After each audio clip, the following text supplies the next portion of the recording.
FGC Job Squad, your premier Tekken podcast.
Hey everybody, this is FGC Job Squad episode 11, and I'm here with my co-host Ian, and I am your host Kadar, and we have a very special guest today, Rip. Thank you for coming on, bro. Really appreciate it. Thanks for having me. All right, Ian, how do you know Rip? I feel like you've talked about Rip a lot. I mentioned it during when we had NYK that I found out about you through your channel and Tag 2. You know how you guys had a bunch of tutorials back then. I think I just looked up like a random tutorial for my character Steve, and you guys popped up, and that's kind of how I first heard about him. You know, just through random YouTubing. Yeah, I think same for me. He's just always like just use like Mr. Tekken, like him, Ayers, and MYK and all them. If you YouTube Tekken, you just see these guys. So that was like a while ago, but I guess we always start with okay. I feel like I just listened to like you on another podcast in September. I listened to Arcade Press one, so we're gonna do our best to not overlap too much. But we always ask like, how'd you get started with video games? What was your first video game? Like, how'd you get interested in, I guess, this world before Tekken? I guess. Yeah, I mean, I was always interested in video games in general. My dad was a guy who like fixed electronics equipment, so he used to work at this place, and basically anything they couldn't fix, they would let him take it home. So I'm old enough where people used to have Ataris and Commodore 64s that they couldn't fix. So I had those, and those are like the original like Nintendo systems essentially, right? Like before the original Nintendo, that's 8-bit. Those are the systems that people had. So I had like 2 Ataris at home. And so my parents kind of forced themselves into turning me into a gamer. But like I don't even think they intended to. They got like, oh damn, we got free stuff or like cool stuff for free. So that's kind of how that got me into it. And of course, how that turned into fighting games was, the story I was telling with Arcade Press, where we used to go to the liquor store. My dad used to always play pinball, and then one day that liquor store got a Street Fighter 2 cabinet. And back when Street Fighter 2 came out, it was just this phenomenon, right? So it's just like everyone's like, dude, you got to play this. You're like, what is this? You can play versus someone else in the arcade, and it's like crazy detailed graphics. At the liquor store, that's pretty dope, man. Dude, honestly, like back then, like there were arcades, but if you went to like a liquor store or 7-Eleven. Gas stations, like you could find arcade machines in there. Like it was not uncommon at all. Yeah, I was born in 1990, so I can never wrap my head around the fact that you go into 7-Eleven and see people around a cabinet. Like that doesn't make sense to me at all. It doesn't seem like this world. Yeah, because when you were in 1990, that means it wasn't until like the 2000s you were really going out places, right? So you were like 1 decade late essentially. I was like right on time for when the arcade, I was like the perfect age in terms of like how young I was. Like I was the young kid at the arcade, not in the arcade, liquor store, right? Like it's a liquor store. I mean that's the way to say it, but it's like I was like a 10-year-old, maybe 10 to 12-year-old at a liquor store with selling liquor and cigarettes. And I'm there to play some Street Fighter and Mortal Kombat when it came out. It was that time period. So I was happy. I was a happy little kid, That's pretty awesome. So basically, like, how long was it until you like the Tekken 1? Do you first experience Tekken 1 in cabinet or PS1? Oh yeah, that was all arcade for me. So it was like there was an arcade that was like ride our bicycles to because it was like 3 miles away. You know, it was that sort of a deal. And I remember Tekken 2 was out, or Tekken 1 came out, and then Tekken 2 came out like relatively soon after. It was only like 6 to 8 months after. But when Tekken 2 came out, the graphics were like such a big step up. When I remember when I saw Tekken 1 at the arcade, I was like, ew, you know, like what the hell is that? Like let's just play Street Fighter some more. And then Tekken 2 came out, I was like, oh damn, look at this. Like it got better so much faster. You know, like and at the time, you know, internet wasn't really that big of a thing. So you weren't really like you had no idea when Tekken 1 actually came out. You just saw it in an arcade. You're like, maybe that game came out like 10 years ago, right? I have no idea. Yeah. So like now there's a Tekken 2, so we just figured they got the Tekken 1 for cheap. But it turns out, if you look it up now, that Tekken 1 and 2 were actually released very close. It's like within a year, both games came out. But Tekken 2 is a bigger jump in graphics and the intro and everything. So at the arcade, it stood out. And I wanted to play it, but it's 50 cents, right? It's like 2 quarters. And, you know, back then, 2 quarters games were like, damn, you got to be a baller for that shit. Like, you need to play the 1 quarter games. Especially as a kid, right? Right, exactly. Yeah, you know, you go to the arcade for like $2-3 or something, you know? You're like, I ain't playing, you know, 2 quarters at a time. You got to pick your games wisely. Yeah. So the Tekken 1 at the time was just 25 cents. So my friend was like, yo, the moves are like the same. I know how to play Tekken 1. I'll teach you. So he taught me Law right then. He's like, yeah, you just hit this punch button. And it was just like the 1-1-1-1-1-1-1 straight with Law. Yeah. And this is how you do the flip kick, and this is how you run at their body. I was like, oh, sick. You know, like I can do that. And he just taught me that. And then I started playing Tekken 1 and Tekken 2. And that's literally what got me to Tekken, because my friend taught me like 3 moves. And I was like, all right, I can do this. You know, Wait, Law had that same backflip that you use to this day, that the one where you just crouch and you just fly in the air. That one? That's what you're talking about? Not that one. No, just the regular flip kick he had. Okay, yeah. I think the notation was different though. I don't think he had like a forward 4. I think it was like 3+4 back then. Something like that. I don't remember anymore. Yeah. But the jab string, I definitely remember learning that in the arcade because I was a masher, right? I just want to mash. I'm like, mash. Yeah. So definitely that was what got me into it.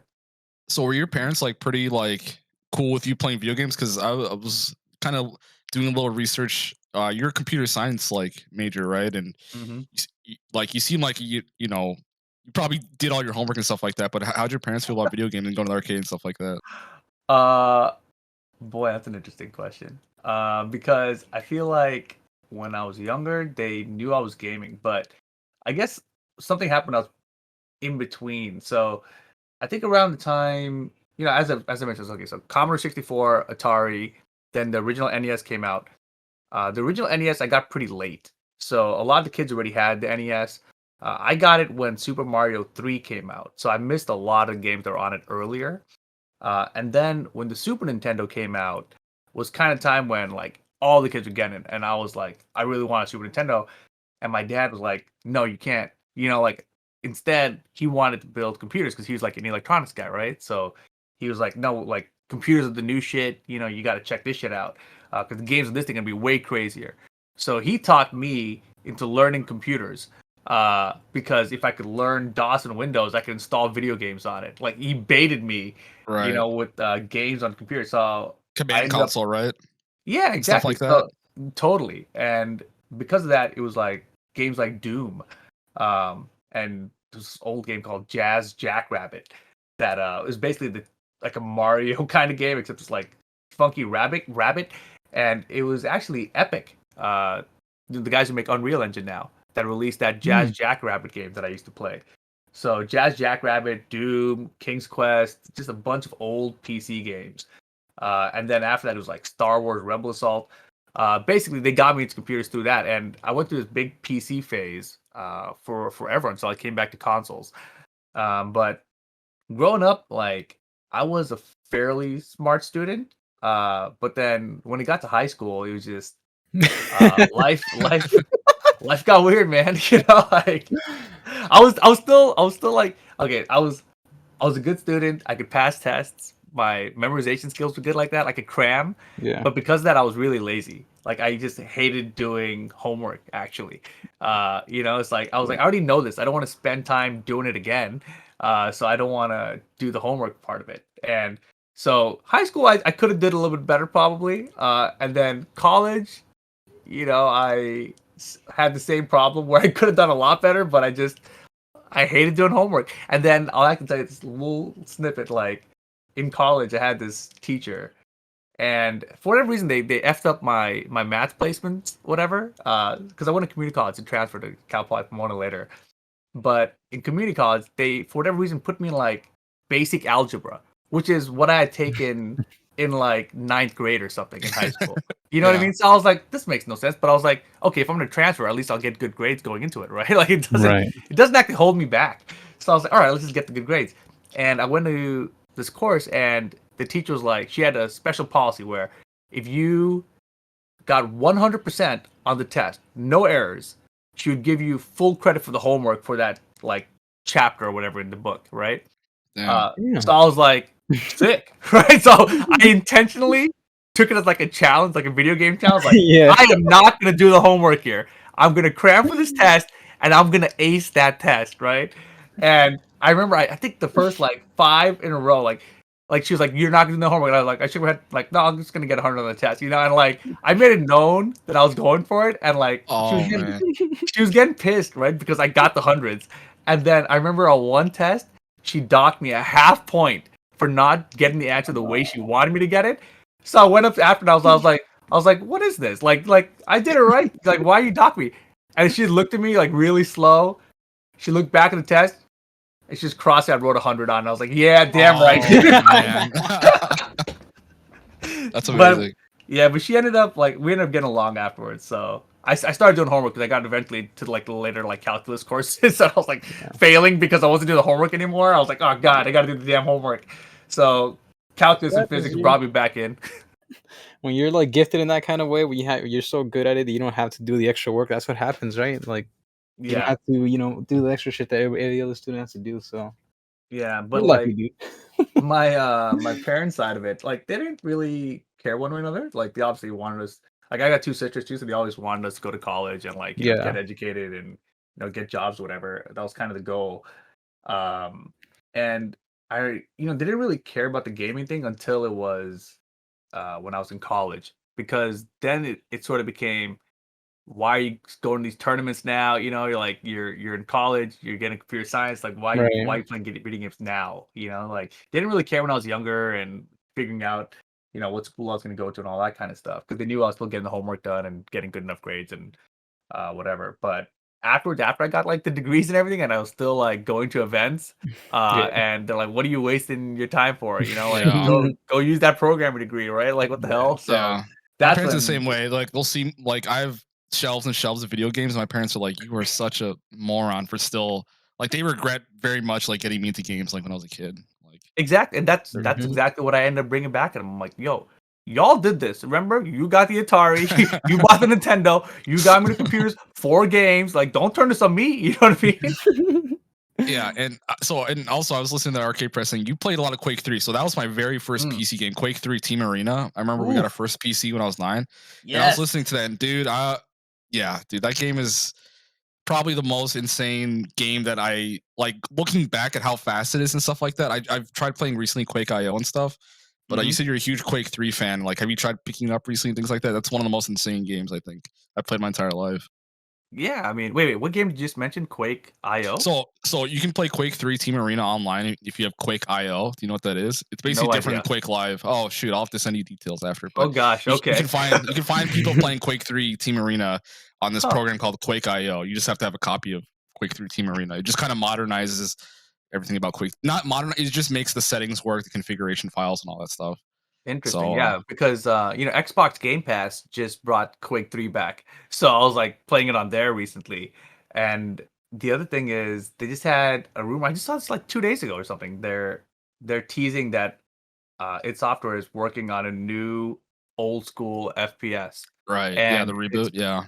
Yeah, but like no one really knows what it is yet, so people are suggesting it might be Quake. And I was like, well, they said it's a long time thing, and there's already been Doom. So what else could it be? I feel like it could be like Blood, or I don't know. It could be something weird, or Painkiller maybe. There's a couple of options. I think everyone wants it to be Quake, so it probably won't be Quake because that's how the world works.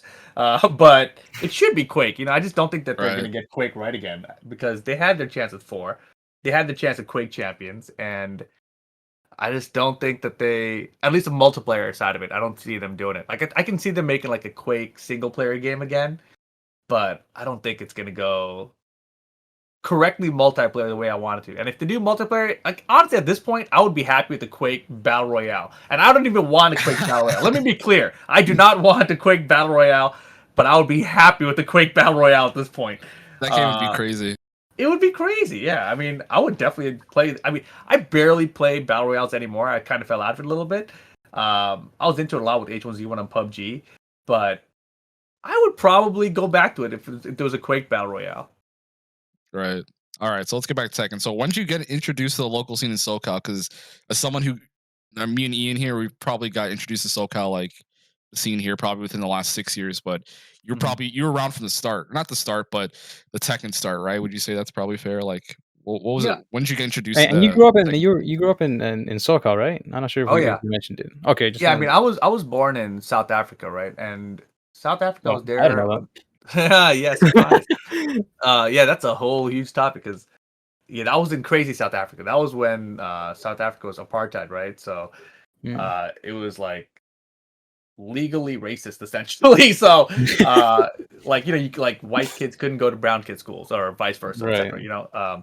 So it was a very different place. And so I came to America in 1990 when I was a kid, and it was like just like boom, totally different world, right? And 1990 is kind of like almost the start of the FGC. So I wasn't really in everything yet, right? But you got to remember when I played Tekken 1 and 2, like that was at my local arcade. Tekken 3 came out there as well.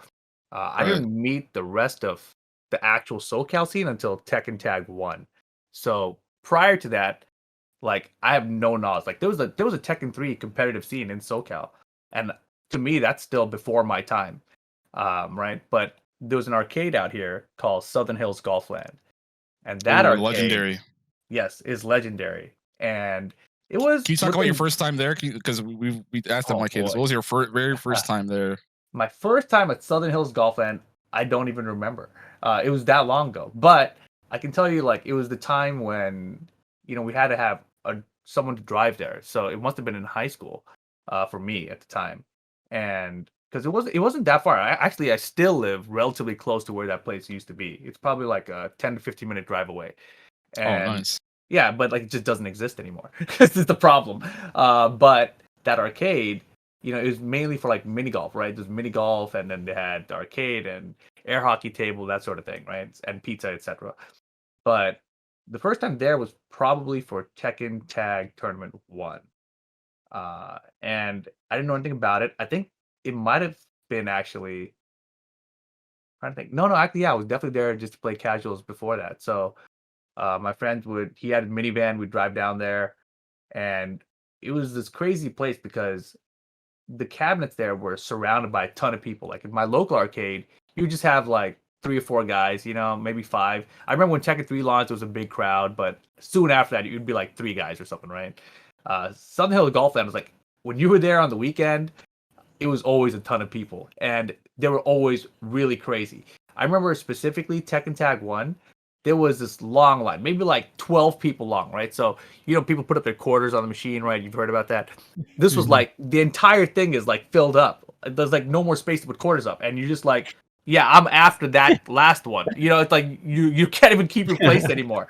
And I just remember one of the first times there was this guy, MIC, who was one of the best players in Southern California at the time. And he was beating everyone's ass. And I'd been training at this cheapo arcade called Nickel, where you could put up like nickels instead of quarters, but you'd pay like $2 to get in there, right? But you'd use nickels instead, so it was mad cheap. So me and my friend would go there, we'd practice like crazy, and then when we felt good, we would drive over to Southern Hills Golfland and try to beat the quote-unquote pros, you know what I mean? The tryhards at the guys. How old are you at this time? Just for context. Man. I don't remember, dude. When Tag 1 come out? Was it like 99? 99? Okay. It's something around there, right? So I must have been later teens, like 17-ish, something like that. Maybe 18. I don't think 18 yet. Maybe. Man, I gotta Google it. Hold on a second. You got, because I know it's around there. Let's see. Tekken. Either way, in high school, right? High school. Yeah, it's definitely in high school. 1999 is when it came out. Yeah, so I was definitely in high school. It's like 17, 18. Yeah, it's perfect actually. But this guy MIC, he was beating everyone's ass, right? And I go up there with my lawn Paul team, and I remember I hit him with the death fist, and it did like 50%. I felt like, right? He was countering it, and like he tags, and as he's tagging, I'm charging up Paul's unblockable, right? So I hit him with the unblockable too, and then that fool was almost dead. So he starts like running away to tag out. He tries to raw tag out, right? Because you have to raw tag in that game. So then I'm running, and I remember I do a cross chop with Paul, the running cross chop, the mid one. Yeah. And as his character is running off the screen, like his character looks like it appears off screen, the cross chop hits it as he's like trying to get off the screen. It was beautiful because he had like a 20-something win streak, you know, and everyone in the arcade was like, "Oh damn! Like there's nobody that we don't even know just beat the best guy. Like what the hell, right?" So he's pissed. He gets up. He's like furious. Like he just like hits the machine, stands up, like storms away, right?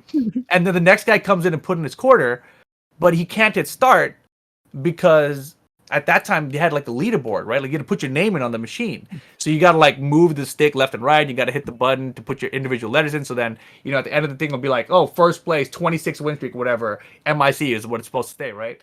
So anyways, I'm impatient. I know this guy stormed off, right? So this guy's next to me trying to play this long ass line.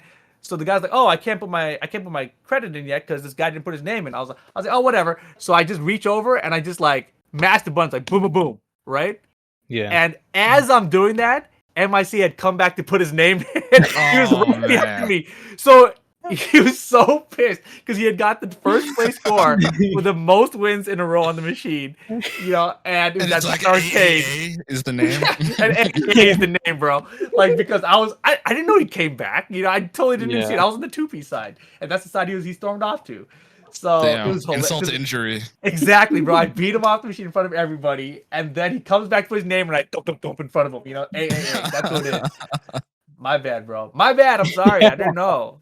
So you said you so at this time, did you have like so were you online at all looking up strats? Like what did training look like for you? You said you went to the nickel arcade to like practice, but what like do you have a training partner at this time and stuff like that? And yeah. Did you like how did you look up stuff on like did you look up how to play, or is it just purely go to the arcade and learn? Yeah, I never looked up stuff at this time. So I think Tekken 3. Oh, me and my friends in general, right? Like since Tekken 2, we started playing on PlayStation a little bit. But I didn't have a PlayStation, so I didn't really play on it as much as they did. And then Tekken 3 came out, and I remember my girlfriend's brother had it, and like during school summer break, we played Tekken 3 every single day. It was one of those things, right? So like we learned Tekken 3 like all the characters. We're like, dude, we know how to play this game. Like between our little group of like 4 guys, like we had like someone could play every character essentially, you know. And then Tekken Tag 1, when we saw it, like at the time it was mind blowing, right? Like Tekken 3 was mind blowing, and then you see Tekken Tag 1, you're like, what the hell? There's 2 characters? This is insane. And you know, the nickel arcade was the easy stomping ground, and nobody really knew about it. Like it was like a cheat code, you know, like we can play this game literally 5 times as much as anyone else for the same price. Like this is a huge advantage. And at this point, you know, it's like, you know, you're coming up from arcades. You know, we were talking about like the 50-cent machines back in the day, right? You know, that was when you're like 13, 14, you got like a couple bucks in your pocket, right? Now you're 17, right? So you got a lot more bucks in your pocket, and you go to a nickel arcade, bro, you know, you can get some practice in. So I was playing a lot, but I didn't know frame data. I was always someone who played by feel at the time, right? I didn't learn frame data stuff until Tekken 6, maybe even. Damn. So Southern Hills Golfland. So was there anything else notable? You know, you did MIK or MIC. My bad. Was there any other notable things that happened at the time? At that arcade, that's where I really learned how to play the games, because that arcade I went through Tekken Tag 1 and Tekken 4. I think the arcade shut down before Tekken 5. There might have been a location test for Tekken 5 there. I don't remember. But that arcade didn't last long after that, essentially. But during Tekken Tag 1 and Tekken 4, Southern Hills Golfland was the spot for Namco's regional tournament qualifiers. So if you wanted to get to the national tournaments back then, you had to win your regional tournament. So what would happen is they would pick arcades around the country, and they'd say, "This is the regional tournament. It's gonna be on these dates, free to enter.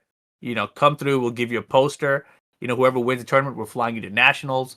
Nationals take place. Whoever wins that they're the champion, sort of deal." Well, that sounds freaking exciting. Yeah, and like I had no idea about it. Like I didn't know anything about this. I was not the guy who was keeping up on this information. But I had this friend, his gamer tag was Chojin, and he was one of the guys who would always drive us to Southern Hills Golfland. And he was super into like the competitive aspect, right? And he would take us down there. And during the regionals tournaments, I remember like I got these sick posters, right? So it was like the tag one was the Kazuya face one with the devil on the other side of it. And in Tekken 4 is like the Jin Kazama poster. So those tournaments, like people travel to. There were people from NorCal who would come to it, and it was just like crazy. Like I remember, like this guy. Oh my god, I think it was Matt D was his name, and he would come to these tournaments with this shiny silver shirt, like Chris Jericho Y2J. If you guys have wrestling experience, right? Like a button-up. Was that his attorney shirt? No, it was like I'm saying, like literally silver, like those Dragon Ball Z button-ups, right? You remember those Dragon Ball Z button-ups from them? It's like ridiculous. But he would come to the arcade, and I was like, "Who the hell is this guy?" And I think he was from Washington at the time. Turns out that guy Mad D ended up working at Capcom forever with Street Fighter V for the launch of that game, and Street Fighter Cross Tekken, specifically for that game, was huge. And he was also, if you guys watched the Smash documentary, he was a big part of creating that scene. Oh, so he was all over. Matt Deasy yes, or something? Exactly.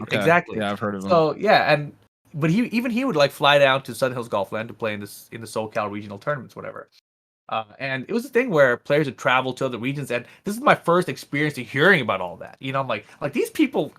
He came from Washington. Like for me, I'm thinking, dude, there's $10 tournaments. I'm not entering that shit. I'm not gonna win. This guy flew from Washington. Like who cares? Like it's a whole other world to me, right? But I remember Tekken Tag 1, I did not do well. I just got my ass kicked, right? I was just a total casual. I could beat people, and but like people who knew how to play the game, the new frame rate stuff, they could take advantage of me still, right? Who's your team in Tag 1? Just for Law context. and Paul.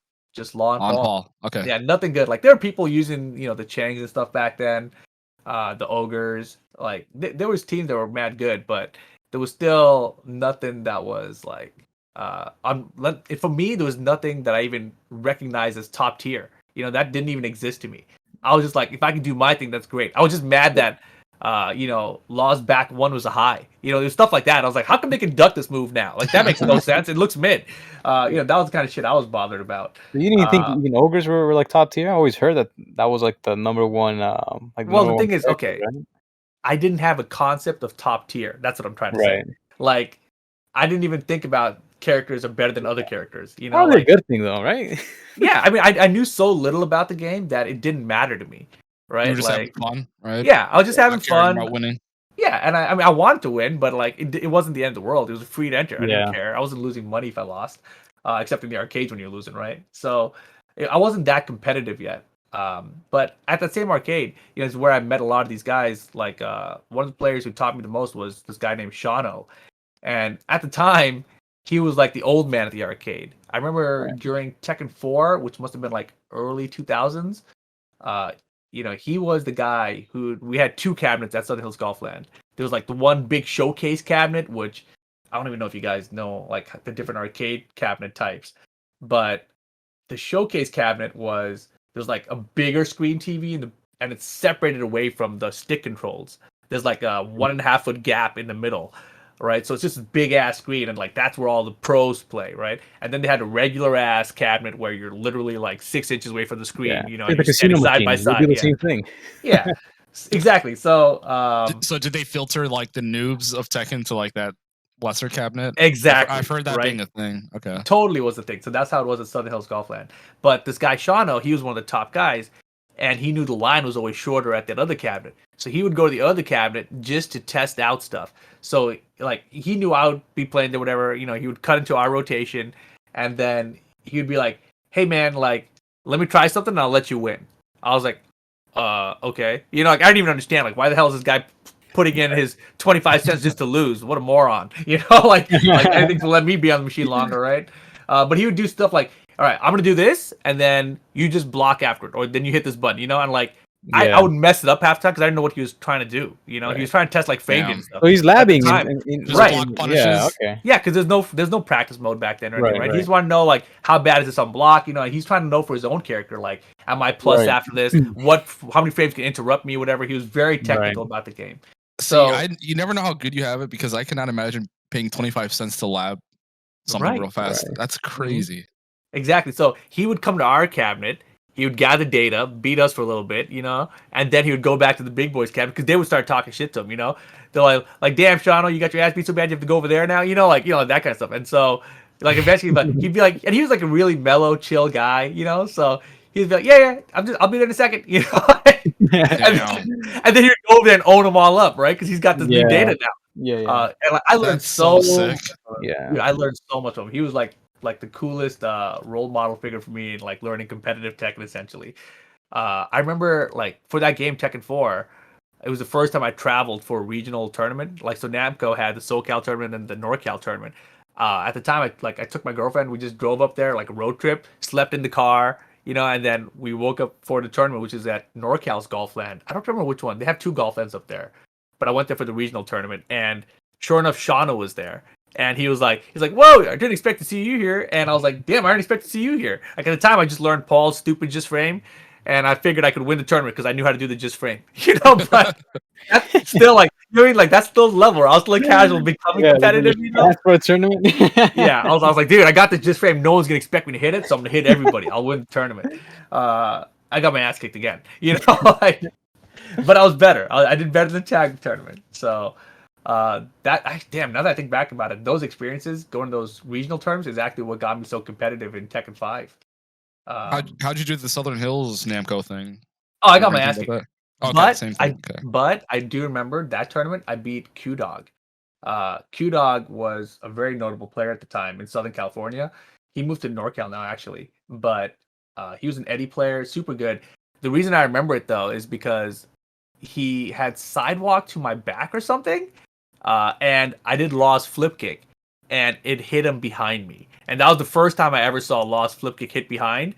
And I remember everyone around was like, oh, and I remember I played it off like, yeah, that's what happens. Like I was like, you act like you knew what was going on. Of course, yeah, I totally meant to do that. Yeah. But dude, like at the time, like I'm still like a total casual that nobody really knows. They just know that I'm one of the guys at the arcade. Right. They're like, oh, it's that tall guy from the arcade. He beat Q-Dog. It was like that sort of a situation. But yeah, it's just the weirdest shit. Like the flip kick hit backwards. I was like, damn. Yeah, I totally meant to do that. Yeah, totally. You didn't know about that? Yeah, that's how that works. So are you not playing Tekken 4 too much at this time, or you were just mostly playing Tag 1 even when 4 was out? Oh no, I stayed with 4. Like, and everyone did because Tekken has always been the game where new one comes out, old one's gone. Like it's hard to even get it. Like at Southern Hills Golf Land, for example, when Tekken 4 came out, there was no more like Tag 1 machine there anymore. They had 2 Tekken 4 cabinets. So that was always how it went. Tag 1, it's kind of weird, right? Like because Tag 1 was so different that you would kind of expect that game to stick around once Tekken 4 came out. But casually, at least at all the arcades I was at, it was pretty hard to find people to play Tag 1 with. And at the time, for arcades, it would be 50 cents for a new game, 25 cents for the old game. So you would expect to see Tag 1 for 25 cents. You'd think, people should just play that instead if they didn't like Tekken 4. And a lot of people did not like Tekken 4. I was not one of those people. I love Tekken 4. What did you think of Tekken 4 when it first came out? Yeah, I loved it. Absolutely loved it. Like you gotta remember, I was a total casual still, right? Like I didn't care about like, oh man, you can't backdash anymore. There's like to me, I was just like, dude, the floors are crooked and there's stairs and shit. Like I'm like, this is cool. You can put them into a wall now. That's what it was for me. I didn't really care. And like, look, Paul's hair is down. That's the kind of shit I cared about. I was like, why is Law have that weird facial hair? That was all the shit going through my head. But I had the same mentality when I played Tekken 6 and I moved to Tag 2. Like I had that same attitude. Like, oh, cool, you have 2 characters now. You can fly.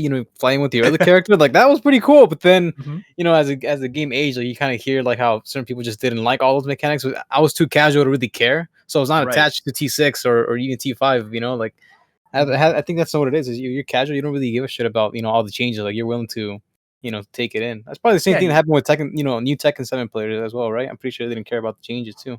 Yeah, they're just having fun with the game, right? They're not as invested competitively to care about it in that way. So I try to keep my head like that nowadays still, right? But you bringing that up right now, it made me realize why so many people still like Tekken Tag 2. I never really correlated that the same way that my experience was with Tekken 4. So that's a pretty funny way to think about it now. Yeah. So you got a top 8 in Tekken 5. So like what changed from Tekken 4 to 5 for like that transformation from casual to top 8 at Evo? I guess, there was vanilla Tekken 5 that came out, so I guess we got to get to that first, but what changes came about like during Tekken 4 that you became a hardcore, Tekken competitor? Yeah, I think there was a big gap between the release dates. I think Tekken 4 didn't do so hot, right? So it was out for a long time compared to the previous games. How the cadence that they were releasing titles at the time. So Tekken 4 was not really a success for them, and so it stuck around in arcades for a long time. And I was going to college and everything. At the time, I was just getting better and better at it. And my college campus, we had like a game room, and they had a Tekken 4 cabinet in there, and I would just smoke everybody. And I was like beating people with like Heihachi back then. Like I liked Heihachi because of his just frames. The just frames were really hard to do in that game, and they would have like blue trails and stuff. So if you guys haven't played that, you should check it out because it's very difficult. It was very rewarding to be able to do the just frames in that game. Were you still practicing only on cabinets, or did you have a PS2 at home or anything like that? At that time, I still was only in arcades. Damn. Yeah. So I mean, like I was a big PC guy, right, for a long time, and the Tekken 4, like I was just beating so many people in the arcade, and then Tekken 5 got announced that I was like, dude, am I good at this? Like I was really questioning how good I was at Tekken at that point, because I'd gone to regional tournaments now, right? Tekken 4, I drove up to the Namco regional thing, right, in NorCal. I was like, I had more of an itch competitive. Like I knew more of the players now. Shano had taught me more, just by being at the arcade with them. Inadvertently, I'm learning more, right? Just by being around these players that are top players. So I'm starting to really question like how good I am, because at Southern Hills, like I knew I could hang, but I couldn't like win. But then I'd go to like college camps. I'm like, dude, I'm beating everybody. Like I am literally easily the best person on campus, right? No one could even touch me, like not even close. So I was like, all right, fine. Tekken 5, I'm gonna try. That's what I decided. I was just like, I'm gonna try for this game. When it comes out, I'm gonna like really put in the effort. And the way they did that game, it was a time release, right? So I don't know if you guys are familiar with Tekken and time release, but back then, it would be like I think every 2 weeks on a Friday or something at 3 p.m. a new character would be released on the arcade machine, right? Oh, really? Yeah, that's how it used to work. So it was incentive for players to come back to the arcade and keep checking out the game. It was like DLC that was built into it, right? So of course people would hack it. So like you would see leaks online, like, dude, this is the character select screen. Like, loot all these characters. Like how, dude? How do they do it? Like they would hack the board, and it turns out it was true. You'd find out like 2 weeks later, like that is the next character. The leak is true, So it was pretty cool. But basically, like, there was this time release thing that they had to release the characters, and for Tekken 5, I had this arcade that was relatively close to me. I think it was Camelot, and it was 50 cents a game for 2 out of 3 rounds, and that game had super high damage. It was expensive, but I was a college student, so I had more cash. I had a job and stuff at the time, so I could afford it, right?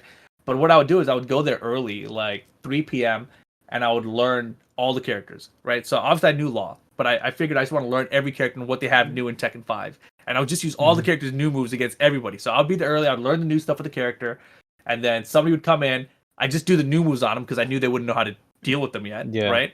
And I would just beat them. And that way I'm building experience with these new characters, and they're still catching up. And then the time release character would come out. So I would be there first. I would play with that time release character for like an hour before anyone else got there. And then I would just use that character on him. So I remember specifically Bruce came out in Tekken 5, and people didn't know what the hell he was doing anymore, right? So I have like this 8-win streak, and like the same thing when Tekken 5 was out, there was a ton of people at the arcade. Camelot became the new Southern Hills Golfland for a little bit until we moved on to like Super Arcade, etc. later. But for Tekken 5, everyone was there at Camelot, and there was probably like 15, 20 people crowded around an arcade machine, like trying to get a turn in. So getting there an hour early was nuts. I remember there was there was also the card system for that game, so you could keep track of your win-loss record, get customizations and everything. Tekken 5 was crazy. But same thing, we found this arcade that was hella far. It was like 20 miles away. It was Irvine. You guys know Irvine. And there was a Boomers, which I don't even remember what that is. I don't know if it's a bowling alley or what. But we used to go to Boomers, and it used to be like 50 cents a game, maybe $1 a game, but no one was there. So we would go there to practice before we would go to Camelot, even though it was more expensive because we could play much more fast than waiting for a 20-person rotation or whatever. But yeah, that's definitely when I got way more competitive. And Tekken 5.0, we had a regional tournament, Cal Poly Pomona, and I wanted to do well because I was training so hard like for this, right? And I remember when I was training, I think I used to go to FFA Arcade, Family Fun Arcade. That was another big spot where we had like the LA scene, like guys like Chet Chetty and JMS and etc. would be up there. But I was training everywhere I could. And then the regional tournament came, and if you got top 8, you got this little card holder thing. And it was the coolest thing to me. It was garbage. It's like a little piece of aluminum, right? Well, what's it for your cabinet cards? Like for exactly. For that? Yeah, exactly. So that's what it's for. But like, you know, it was just the thought of it. Like, I want to win that. If I get top 8, I get one of those damn card holder things. Nobody else has one, right? Right. And you can't get them. Like, they're official. And I remember I wanted it so bad, and I got smoked in the tournament. Like, I did not do well. I think I did something like 1 and 2 or some shit, you know?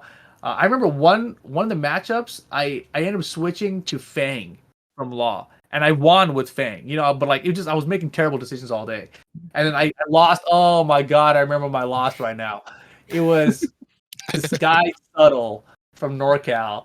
He did Eddie's up forward 4. It's like final round, final hit. And he did Eddie's up forward 4. And I forgot what it hit me, but I definitely thought like that I was gonna beat it, you know, with my low. And it crushes lows, you know, but I didn't know at the time that it was a low crush for up forward 4 with Eddie. That's the mid, right, from Eddie? Yeah, exactly. Yeah. It's like but like the crush system was new in Tekken 5. Yeah. So like I was like, dude, this is totally gonna hit him. And it went like clean over my low and kicked me in the face. I was like, and I think that's how I was like, oh my God. But because of that, I was pissed, right? I remember that same day, after that tournament ended, like everyone's done, right? Like this is like the regional tournament's like 10 p.m. or something. Everyone is done, and it's like everyone's going home. But I'm like, I'm fueled by my anger at this point. I remember I drove to Vid 94, which is another spot we used to play in.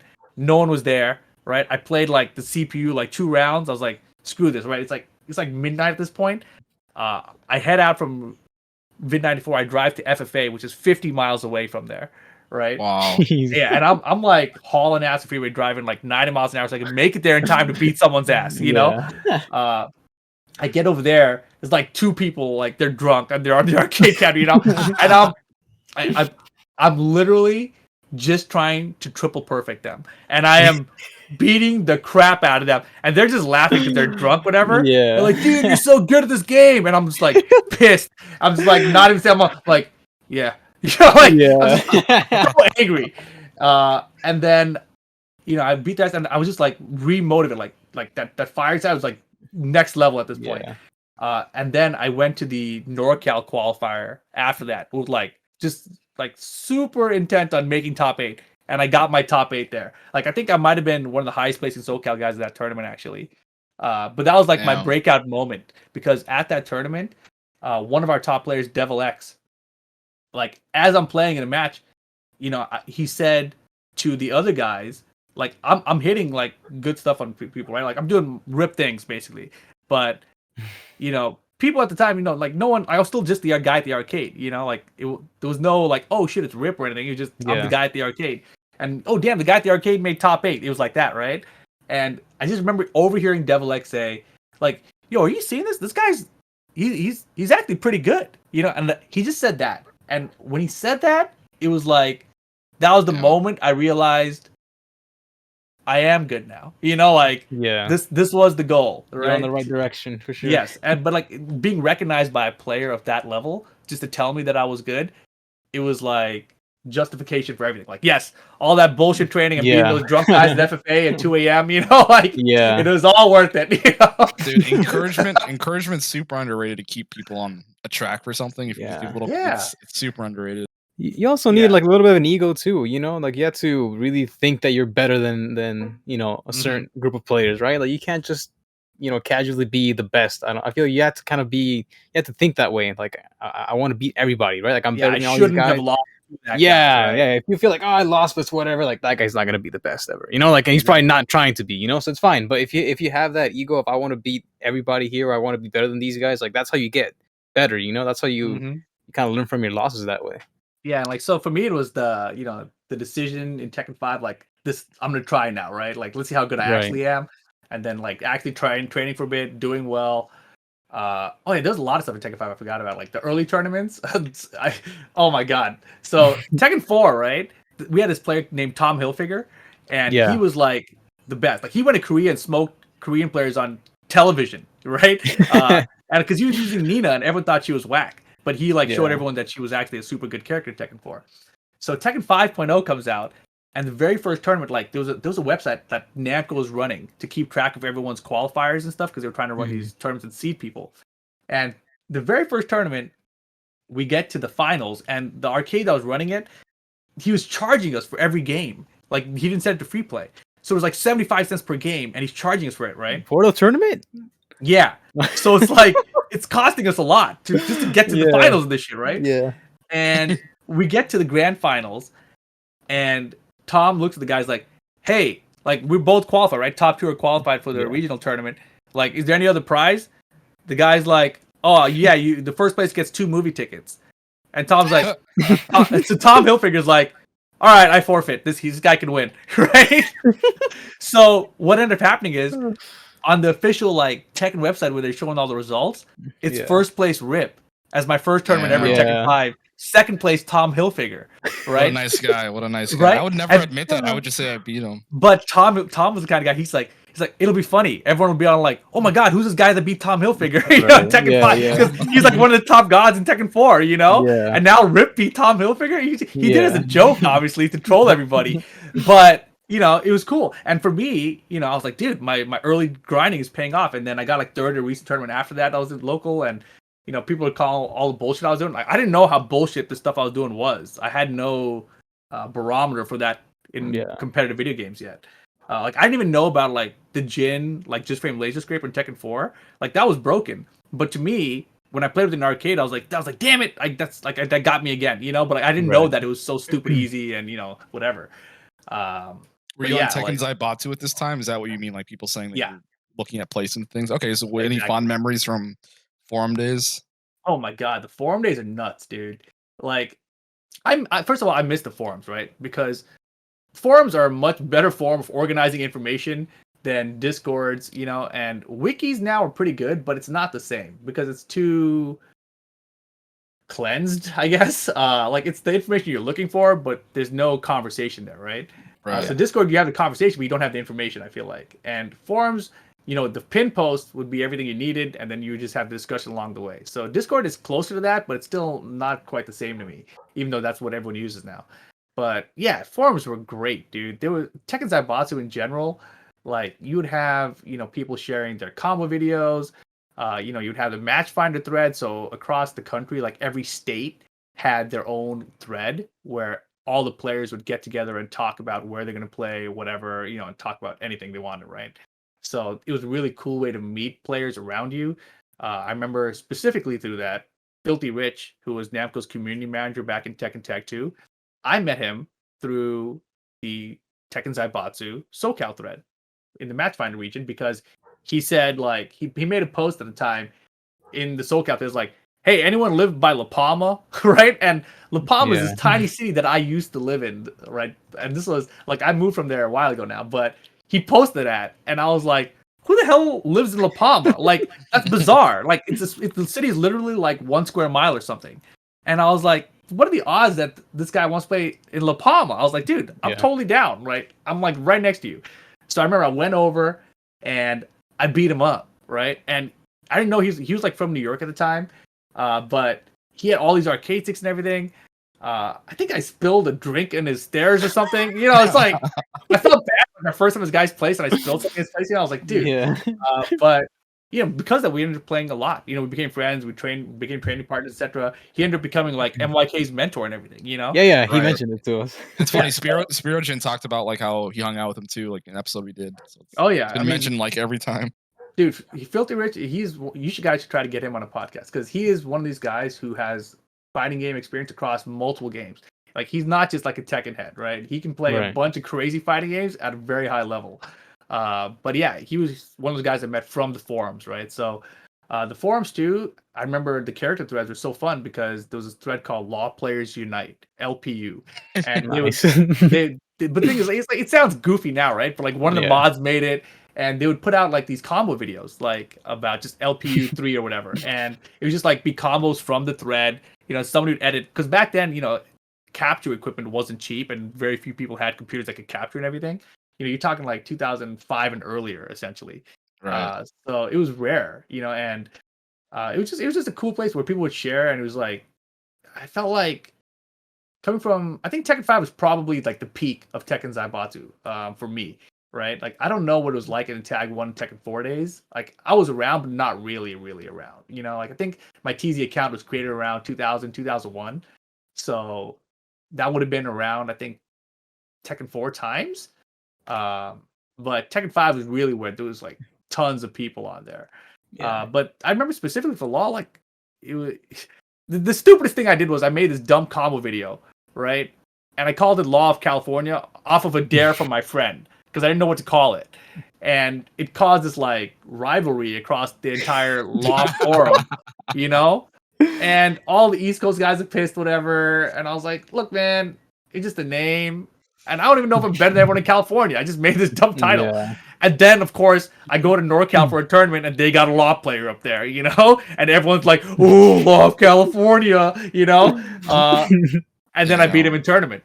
And I'm like, it's official now. It's like, it's official now. And, that effed me up because, we were talking about the ego and stuff, but like now it's like, now I got this little chip on my shoulder. I'm like, yo, I think I'm the Law of California. Like, who else can beat me? I beat the NorCal Law. I'm the SoCal Law. Like, what's up?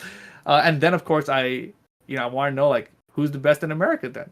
Like we set this region, and it's made this dumb thing because then there was like common videos like Law of Poland came out. I was like, oh god, oh god, like it literally became like a global thing because, and man, how the fuck did I even come up with the name? I don't even remember. It was like, I think I made the common video. My friend was like, what are you gonna call it? I was like, do I need a title? Like, yeah, you need a title. I was like, I don't know. I like Law of California. I was like, I said it as a joke. And he's like, dude, you got to do it that. And he's just laughing his ass. This is the same guy, Chojin, who I was talking about earlier, used to drive me to the arcade. I was like, no way, dude. People can make fun of me. He says, like, I'll buy you dinner if you do. I'm like, bet. That's all it took. He bought me dinner. And because of that, I started a stupid drama around the world. You probably get the same reaction today if you did that kind of shit, If I made a combo video and I titled it like Steve of, America, like it'd be the same shit, right? Yeah, I mean, that was, I guess that's when the internet was broad enough with the forums and everything, right? And that was the first time that people started getting capture equipment and making their own combo videos. It was good times, man. So at this time, were you guys, was your weekly local Video 94? Like, where are you going every week to compete? Tekken 5 and DR, I don't know if we had tournaments for Tekken 5.0. It's like all over the place, I feel like. There's this place called Speed Zone. That was Tekken 5, where it would be like $10 and it's unlimited play on Tuesday nights or something like that. So people would like, they'd give you these wristbands, so everyone would keep the wristbands from previous weeks, and they would tell you what color it was outside. Scumbags. Well, dude, we're FGC, we're broke. Man, that's why people don't sub to our channels and shit, man. Everyone's broke FGC members, dude. But yeah, dude, like we would go in there, like or like you'd wear like a long sleeve sweater, like pretend you had a wristband on and just playing shit. Like, dude, it's summer. Get that sweater off, bro. Yeah, but like, there were not many tournaments. But if somebody hosted a tournament, everyone would kind of show up. It's more like weekly things. Vid 94, we had some tournaments for that back then. There were like team tournaments and stuff. Oh man, you guys had MYK on here, right? Mm-hmm. I just remembered some shit. So I don't remember if it was Tekken 5 or DR. It must have been DR because I think that's when Mike started. But I remember there's a 3-on-3 tournament, and I was pretty good at the time. And I was like, all right, fine.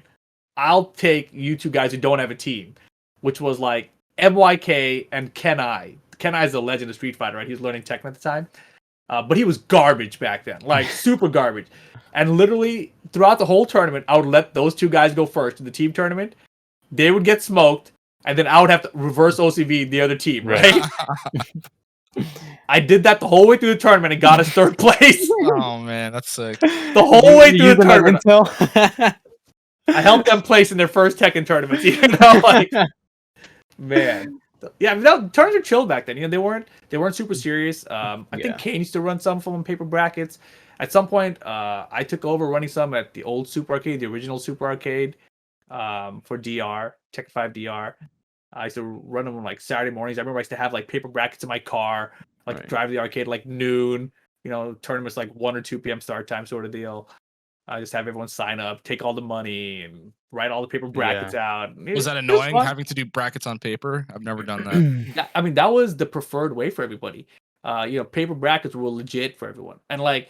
I just mean before challenge. Was that like? Oh, challenge? Dude! Like, I mean, it's yes. In comparison to like Smash GG and shit, now it was a huge challenge. But even when you would go to majors back then, like they would print out massive brackets, like 100-man, 300-man brackets. Shit. You know, yeah, they would like literally with pen, like write in everyone's name on it, and then when you win your match, you got to go and they take a pen and they write your name in the next part of the bracket. You know. Right. And it was just wild because people would always F up, especially when the bracket got bigger. Yeah. It'd be like loser of F, and they got to go to the other side and ride in the right spot. They'd ride in the wrong spot. They'd find out 3 rounds. They're like, oh, dude, you're supposed to play this guy. Ah, screw it. I don't care anymore. It's like too many rounds deep. You know, like I will just move the other guy to this part of the bracket. You know, just, that's how tournaments were back then. You know, but like the experience for me, you know, of like learning to run a bracket and everything was huge at the time. You know, I remember you need someone to see to run tournaments, especially as older players stop playing. You know, because I mentioned like Tom Hilfiger, right? But he was already on his way out in Tekken 5. He would still show up. He'd go to a lot of tournaments. You know, they brought in Korean players even. Like Kudons came down to SoCal during Tekken 5. And, you know, we got to train with Kudons forever. Like, it felt like forever. But it's only like 2 weeks. I remember I was at Filthy Rich's place. Kudons was there. Arario, one of our top players, was there. And he's running first attempts with these guys with his Devil Jin. Right. And he's just, like, having good sets with them. But he's beating them, like, you know, 10-4, you know, 10-3 sort of deal. Right? I go up to play him. He beat me so badly the first 3 games that he switched to Kazuya. And everyone started talking shit to me. Because he switched while winning? Yeah, because he's, like, bored, you know? Yeah. He's like, let me play something else. And like, dude, it wasn't just about me, though. They were talking shit to me, but he was bored of beating everyone, right? Right. And he was like, let me play something else. Make it competitive, you know? Right? Yeah. Let me relax for a second while I can. Yeah. And this is Kudon's like at his peak, right? In T5, that's when he was like the best, right? Like. Yeah. He was like hella good. I mean, it's crazy to think about, but. So he comes down to oh man, okay, this lore gets deeper. I just remembered. So he comes down to SoCal. He's training because he's going to go to Evo, right? And this is Tekken 5.0, I'm pretty sure. And he comes over, right? I get a lot of experience against him. But then what ends up happening is we end up in the same pool at Evo, right? And this pool is crazy, right? Is this the same pool? It is. Yeah, it's myself, Ryan Hart, Kudons, Jimmy J. Tran, right? What? Yeah, and like a couple other people who were also good players, right? And only 2 people make it out. Right. I mean, how did that work, or how did that happen? When back then for Evo, it was like the way they see it was like, all right, well, we're only seating people apart by their location, really. So Ryan Hart's from Europe, right? Kudon's from Korea. You know, Jimmy J and Rip are from SoCal and NorCal, but they're not known players really at this point, especially not in Tekken. So they can go in the same pool. And there was a couple other like mid-level players like me and Jimmy who were also like very good, but not known yet in that same pool. I think Akunin from Arizona was one of those guys, and someone else I don't remember. But that pool was crazy, and Kudons ended up losing to Jimmy. Like Jimmy beat Kudon, and it was he had so much pressure on him to do well. Kudons did at that tournament that he was choking up like crazy. Because I remember specifically, it was a very close match. I'm watching it. Brian's back one is a launcher, regular hit in that game, right? Jimmy does back one. Kudons backdashes it. It whiffs in front of him, and Kudons did nothing. Oh, God. He just stood there, and I was like, Kudons just stood there. Like, I mean, as someone who had gotten my ass beat by him, I knew then that he was choking. You know, like big time. Yeah. And then Jimmy beat him. And it was like, damn, Jimmy beat Kudons, bro, what? And that meant that I played Jimmy next, right? Because I'd beaten everyone in my path. Mm-hmm. And I was like, wow, this is crazy. So then I played Jimmy, and he goes down to final round, final hit, and I backdash wrong, and he caught me with back one. I was like, damn it, right? Man. Yeah. Right, so Jimmy beats me on the winner side of the bracket. Then I go to losers, and I'm watching everyone, and I'm seeing Reinhardt versus Kudons. Reinhardt beats Kudons. And I'm like, oh my God, I don't got to play Kudons. I'm so happy now, right? Because Kudons knows he can beat me. Yeah. He can choke me. Yeah, so Kudons drowns in pools. And then Reinhardt's ecstatic, right? He's like, yeah, I beat Kudons. I'm the best. You know, like, because Reinhardt at the time, he's like an Evo champ himself, you know? Yeah. And, well, maybe he was at the time. I don't remember. I feel like he wanted to tag one Evo. I'm not sure. But he's like a big fighting game champion. It's Evo. He beat Kudons. He knows how big of a deal that is. It's a Korean, right? Yeah. And so he's super ecstatic. He did it. He feels he's out of the pool. He's only got one opponent left, some random guy named Rip, right? And then I beat Reinhardt. You guys didn't know each other? No. Holy not at all. shit. Yeah, and so then I beat Reinhardt in that tournament, right? And that's how the lore all starts, right? With there. Okay. That whole pool is crazy. And so out of that pool, Jimmy and me make it out, you know? Yeah. Not Kudons and Reinhardt were probably the favorites to make it out. Right. Kudons loses to Jimmy, Ryan loses to me, right? So that's how that pool goes. California, maybe, you know? Damn, that's a heartbreak. I feel bad for Kudons like 16 years later. Damn. Yeah, I mean, he obviously, and he didn't do well the next year at Evo either, I think. He came to a couple times and did not do well at the Evos, but he did well at like every other tournaments that he was here for. Just Evo is like a different beast. It always has been. Yeah, that reminds me of when I think it was the last Evo when Avery beat Book, and then he's out there saying he's like the best Jin in the world, and then Book makes it a top 8 and Avery doesn't. You know, that's what it sounds like. The whole Kudon versus, you know. But that kind of, you feel like that though. It doesn't really, like, you know, you can beat them, but they're the better player, right? Yeah. When you have the player that can beat all the other players of that character and also place the highest, then they're the undisputed best, right? Right. Yeah. So like, you know, sometimes people place higher than you even though you beat them. But once you beat them, it's like if you have their number consistently, like I feel like you're the better player still. Like you just gotta have the better tournament run. Because tournaments are hard, you know, like the brackets, the seeding, and the placement of the bracket. Some people might have an easy ass pool, and some, you know, may have like the toughest, you know, matches like in the first, you know, like first 2 games that they get. And sometimes you know? being sent to losers is an easier path than staying in the winner side. You know, because where you lose determines which side of the bracket you flip to on the loser side. So you might be on a harder loser path than the other guy was. Yeah, I've had that happen to me at Evo. Losing was like the best thing that happened to me early on. I mean, that's why, you know, the larger the tournament is, the harder it is to be consistent with results. So shout out to all the players who can do it. Yeah, shout out to the ones who have that target on them, right? And they can still like be consistent and, you know, be good. And even though people know that you're like, everyone's looking at all your matches trying to beat you, you know, like, and if you can still be the best while you're that guy, like, that shit's fucking hard. Yeah, I love that. Damn. I love trying to do that. Yeah. So 5.0. Anything else happen in 5.0 before DR? Anything crazy like that? Because I know in DR, you know, you got the top 8. Sorry, go ahead. No, I was gonna say 5.0. I forgot to mention it, but that NorCal tournament I went to when Devil X told me I was like good, whatever. That was when I got my Tekken 5 card holder. Like I was so happy. You know, like, oh, nice! You finally got it. You still have it? Hell yeah, I still have it. Like I love that thing, dude. It sucks, but it's like the most important piece of Tekken memorabilia for me. Yeah, but Tekken 5.0 was a great game. It's just that it was super broken, right? You guys have heard about this, I'm sure. Yeah. You guys, I'm assuming, weren't really playing much during 5.0 though, right? No, I had the PSP version of DR. That's as far. Have you guys played it though? Have you guys gone back and played 5.0? No. Dude, no, did not play 5.0. I wish all you guys who like are newer Tekken players would go back and play Tekken 5 and 4. Because those games are so cool. Like so many broken ass ways, dude.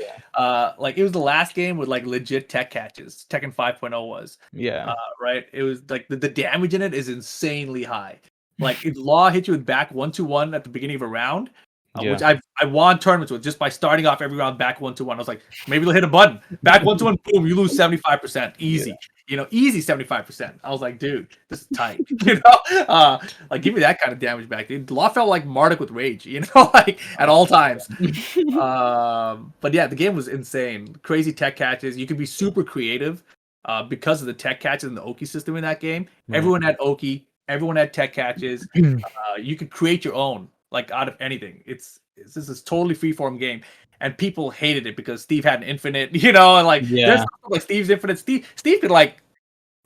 Steve was broken as fuck, right? I mean, you would totally love that game. You were a Steve player. No, dude, someone mentioned that to me. You would have loved playing Steve back then, but I don't think I would have picked him if he was that broken. I honestly don't think that would have been the case. But like, you go back to it now and you play him, you'd love. Yeah, maybe.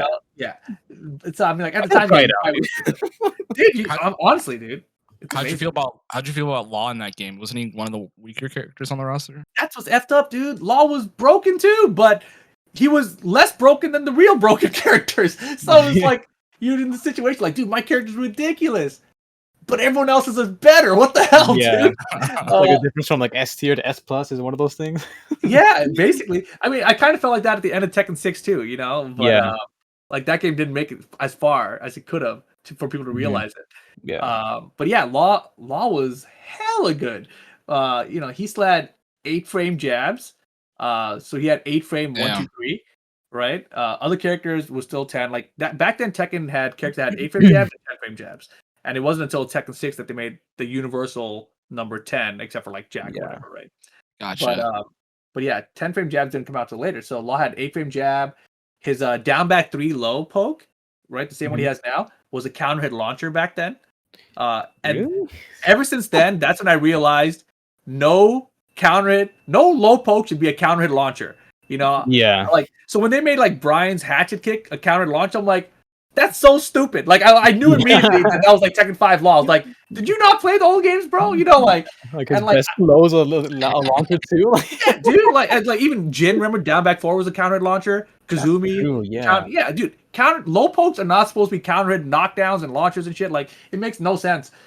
So anyway, like who still has that? Geese Howard down 4. Like the only reason I give that one a pass is because it's launch punishable on block, right? So I feel like it's a little bit, but the speed of it is too stupid still, to be a counter launcher, I think. Anyways, that's a little rant on the side. But yeah, Law had the down back 3 counter launcher, back 1-2-1. That was the last game he had back 1-2-1 as a counter launcher, right? At that speed, right? I think it was like 14 or 15 frames for his back one, and it was a counter launch that did like 75% damage. And the first 2 hits were natural combo. His 4-3 Shaolin spin kick still jailed. He was great. He was fantastic. But Brian had back 1 regular hit launcher. Nina had nonstop Oki to kill you. Steve had infinites. It's like you can't compete with those things when you have all these tools still. Even like characters like Roger and Wang had like ridiculous tech cats that would just literally kill you. Never heard Roger being Roger was hell, dude. Roger would destroy you, bro. Like he would do this thing where he'd like jumps, like he does a combo, then he jumps and stomps on you. And then if you tech roll, you're backwards, and he's got like this back turn, like double kick launcher thing, and you're like, that's like just from tech rolling, you're dead, like. And oh man, Wang had like unblockable catches. Like I was like, oh my god, did you tech roll? You're dead. Unblockable's gonna hit you, very easy to do. Like Law had unblockable catches too, which are like really dumb. I used to do in Tekken 6, but like they weren't legit. They just catch people off guard. But Tekken 5, there were like legit unblockable catches still. Like you tech, you're dead, like Asuka style. Except like half the cast had it, Yeah. It was very fun. Damn. So what was the hype around like, you guys getting a like expansion to Tekken 5? Was there people excited? Like when did they announce that? I wasn't around following Tekken at the time, but how did they announce DR? Yeah, DR was a wild one because they had never done that, right? Tekken 4, Tekken 3, Tekken Tag 2, Tekken Tag 1, I mean, all those games, once they came out, that was it. There was no update to it. But DR, they gave you new characters and they changed moves and stuff. But the thing we didn't know was there was an in-between version that came out, right? So I don't remember how that version came. Like, I don't remember if we heard about DR and then we got 5.1 or 5.1 just came out, and then we thought that was going to be the new shit. I think that's what happened. I think Tekken 5.1 came out, and what it was essentially a test version for DR without the new characters in it. So they had taken out all the tech catches They had fixed the infinites and all that kind of stuff. Law's back 1-1 is no longer a launcher forever after. You know, those are the saddest moments of my life right there. Law became trash, actually, like unbelievable trash. But Law Dynamic 3 counter was no longer a launcher. But that version 5.1, I remember I drove up to NorCal for a tournament for it, so I remember it stuck around for a little bit at least.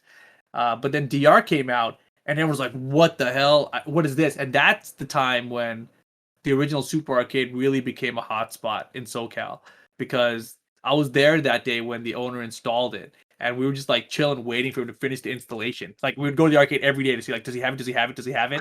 I'm like, yo, he has it. Get on the phone. And, like, call everybody. You know, like that kind of situation.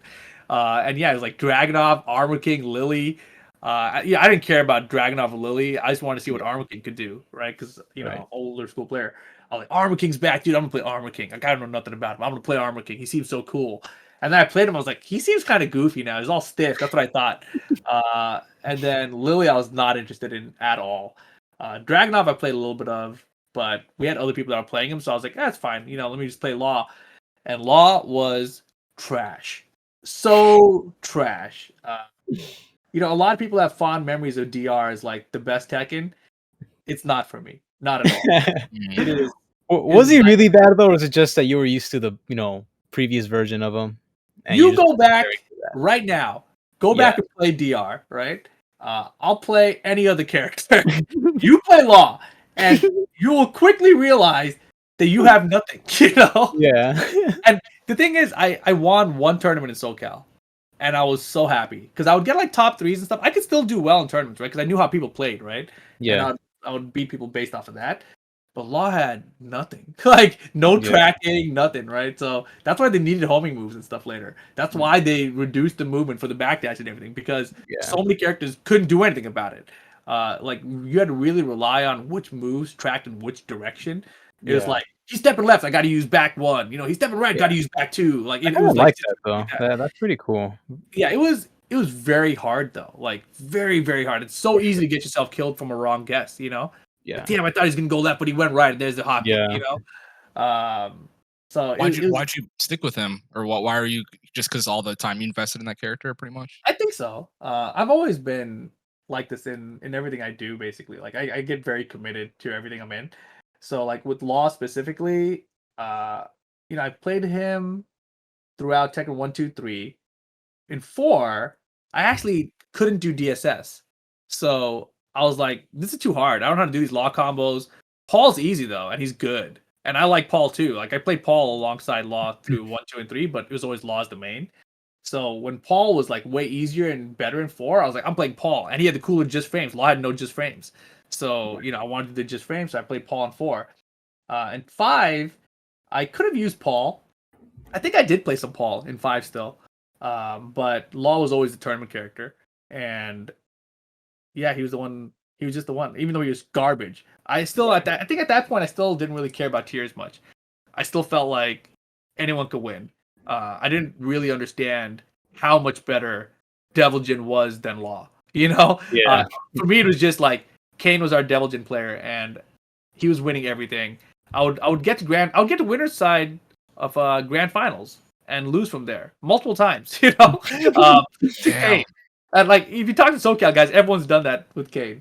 But you know, I didn't realize how much better the characters were. You know, and I don't know how Law got like in that game. I don't know how they nerfed him so hard in that game, and everyone thinks that's the best. The balance was not good in that game. The balance is not good. The movement is like way too big. Like I watched videos of T5 and that shit looks crazy. The way people are moving. Yeah, dude. I mean, it just this like backdashing across the world. Like also 2 backdashes, you're gone, dude. Like you know, like play against Gandry and watch him backdash, dude. It looks intimidating just by the way the characters move in that game. Yeah, I mean, you know, no matter what Tekken you go back and you watch comparative matches, it's always fun, right? Yeah. But it's just when I play now, I'm like, nah.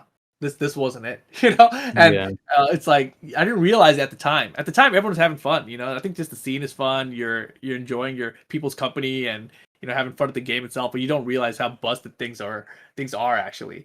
Yeah. So I kind of want to ask about that. So what was the scene like at that time? So we hear stories about Video 94 getting raided by cops and things like that. Oh god. Like, what are the fondest memories of just about the scene? Because a lot of times when I hear these old stories, like, man, I wish I was older and could have been there, kind of thing. Yeah, I mean, the end of the arcade era was very fun time. That was probably the last time we still had a very vibrant arcade scene. Because I think around the time of DR, I think we lost Family Fun Arcade then. Trying to remember if they had a DR machine. They might have. No, they did. We still had Family Fun Arcade then. So that's really when we had the Super Arcade scene versus the Family Fun Arcade scene. It was like two different regions, right? And they would each have their own tournament. Eventually, you use random ass meetups where like, oh damn, the FFA crew's coming over, or we're going over there this week, you know? And you see what happens. Like, let's see who wins this shit. And even San Diego used to come up to Super Arcade for DR. And that was a lot of fun too, because you never knew, right? It wasn't like you play online and see how people are doing, you know. It was just this time where, like, oh shit, San Diego's coming, dude. They got a Nina player, dude. Oh man, we haven't played against Nina in years, you know. Like it was like that, and you'd really have to watch everybody, and like it was really competitive. I really enjoyed that part of it, and you know, just here in SoCal at least, I feel like we traveled more as a region. Right, like there's a lot of regional pride. Like I mean, obviously, I just talked about just the arcade pride. Like we're the super arcade crew. You know, you guys, right? Just that pride. But then when we go to NorCal, we're all SoCal crew. You know, like we're all united now. Let's go. And it just that kind of camaraderie, dude. That's gone now. I miss that. You know, and that was gone once. I think really in Tekken Tag 2 when people played online a lot more. But yeah, that was the best time just for the camaraderie, traveling with the crew, you know, going to different regions and playing together. You know, that lasted throughout Tekken 6, but that was definitely my favorite moment. The arcade game rated at Vid94. Thankfully, I wasn't there. I did not want to be a part of that. There was so much crazy stuff too. I remember one time there was this dude. Like, yeah, okay, Vid94 was not like a safe spot. It was. I've seen pictures of the outside. It looks like a freaking West Coast music video or something. Like, NWA. Yeah, dude. I mean, we'd be there late night. The thing about it, the owner was super chill, right? Like he bought arcade cabinets, and people don't buy like Tekken 6 arcade cabinet was like $20,000 or something, you know. And he bought it and put it 25 cents for us. Like he forced them at Super Arcade to lower the price because they were down the street, basically like 2 miles away. You get for 25 cents instead of 50. So he forced them to lower the price for us. Right. Didn't he mod the cabinet too to allow controllers or some shit? I think MYK said something like that. Like or maybe I'm mixing it up. No, it could be. I don't recall. I know the Super Arcade guy did that for sure. I don't. Are you a stick guy or a pad guy? You're a stick, right? I was both. Back then, I was a pad guy. I didn't become a stick guy until Tekken 6. But yeah, in DR, I'm still a pad guy playing on the arcade with my pad controllers. Because in Tekken 5, the arcade machines had ports on them. They had the actual PS2 control ports on the arcade cabinet. That was the big game, the only game in the arcade that I know of that had legit PlayStation ports on there. So Tekken 5 was the first time you'd go to an arcade and people would be holding the PlayStation controllers. Yeah, like, oh, you're up. That's crazy. Yeah, and then sometimes I don't think the pad ports would break, but the controllers, the arcades, like the sticks and buttons would go out all the time. So it's like you could only use the pad ports sometimes. So people bring their arcade sticks and plug it in there too. They bring their custom arcade sticks because you didn't really have like Mad Cats and stuff back then, right? So it was a pretty wild time. Like people would have. How would they play with the fight stick? Like on a cabinet. PlayStation controllers. Right. Were they sitting on the floor though, or? So there'd be stools, like stand-up stools, like bar stools. And so they would bring those over. They'd put the stick on top of that. They would get on their knees and play like that. Yeah, dude. It was a crazy time because, like I said, you never had arcade machines that had ports on it. So when you saw someone do that, as a kid, like, what in the hell is this guy doing? He brought his own thing. Like people seemed insane back then to have their own arcade stick even. But because you had to be like a tournament pro prior to Tekken 5. Like, what are you even doing that for, dude? There's no money in that. You had to totally love the games. Yeah, but that was a really fun time. And just thinking about like again, Tekken 5 DR, the arcade scene. I think the regional prize what stands out to me, Vid94. Oh yeah, I remember the story I was telling you. This one time we're there, and some guy must have been on drugs or something, right? But he was like buff as hell, right? And he just thinks everyone's talking shit to him, right? Oh. No one's even talking to him, right? There's like, I remember Kane was like leaning against this stack of DVDs on the, like, it's like, they have like stands, whatever, to show you when movies on red. Kane's just leaning against it. This guy is standing on the other side of it. These things are narrow. They only hold DVDs, right? Right. And this guy just in Kane's face talking shit, like what did you say? And Kane's like, I didn't say nothing. And Kane is like, so cold. This guy's yelling and getting pissed. He's like, he's like infuriated. And like Kane's standing, and just like, I didn't say anything, man. We're just playing games. And this guy's like yelling and cursing. And like, I'm thinking like any moment, this guy's about to knock Kane's head off. And we're all gonna have to try to stop him, like, because what else are you gonna do, right? And next thing you know, he leaves Kane and starts arguing with the owner, right? The owner, like, to get to the counter behind the owner where the cash register shit is, there's just this little tiny, like, flimsy piece of wood door that swings back and forth. This fool just kicks that shit off, right? Like, throws back there, like, getting in Dave's face, the owner, like, yelling and shit, whatever. And Dave's just yelling at him. I'm like, we're like, oh shit, shit's going down, like, and then like Dave like yell him to get out. The guy doesn't even rob or anything. He's just pissed, right? Like, I don't know what he's on, but he ends up like storming off, whatever. They call the cops. The cops all come through, whatever. It's like, dude, what the fuck, man? He's like, that's sort of a night. I remember one other night for some reason, the vending machine was on its side. And so we all sat on the vending machine to play games, like just random stuff like that. It was not a great spot, but it was a great spot. I mean, the cool thing is, okay, so he would let us play games for 25 cents, but also he was open till like 3 or 4 a.m. So we would Super Arcade. They close like midnight, 1 a.m., whatever. Then we all go to Vid. Who's up for Vid still? We're going to Vid. Play for another few hours, then go home. That's awesome. That's so cool. 3, 4 a.m. Yeah, it was awesome, dude. That was the best times too. To just be grinding the game, what you're seeing and getting better, learning things. Were you in college at this time still? DR must have been, yeah. For sure, yeah, for sure. Maybe I was finished. I don't know. It was around then I was finishing too, so it's kind of hard to say. So Evo at this time, or majors in general, what were the most memorable like majors this time, other than Evo, I guess? Yeah, any electric cancels that year? There was an electric cancel in DR. It was electric cancel 6 and 6.5, I think they were. And we had Kudons over for that. Kudons won that on pad because he had like carpal tunnel, right? So he couldn't even play on stick. Decides to play on pad because that's where you play late at night to not like wake up his parents or whatever. And he won our electric cancel tournament on pad. That was pretty cool. Like electric cancel came back for that. SoCal, NorCal, San Diego mainly. You had a couple of outer staters show up, but not like a huge tournament. Like that was still for Evo, right? Did he get carpal tunnel from playing on stick? That's what he got it from? Really? Yeah, that's crazy. Like when you're training that hard, for like wave dashing and everything, like you don't have the, what's the word? You don't have the presence of mind to not train so hard, what am I trying to say here?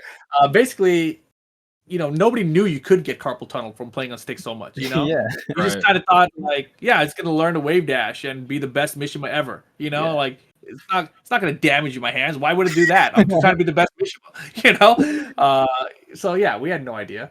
And I'm sure like, now when he came back, I kind of wondered, like, is his carpal tunnel going to act up, whatever, because now he's training, he's a TWT champion, etc. But, obviously he had a much more strict training regimen so that he wouldn't have those kind of issues anymore. Yeah. That's all it takes. It's just that when you're starting out, you don't really know what you're doing. You don't really know how much you're damaging yourself, especially when you're younger. You just kind of heal up. You don't really think about things, right?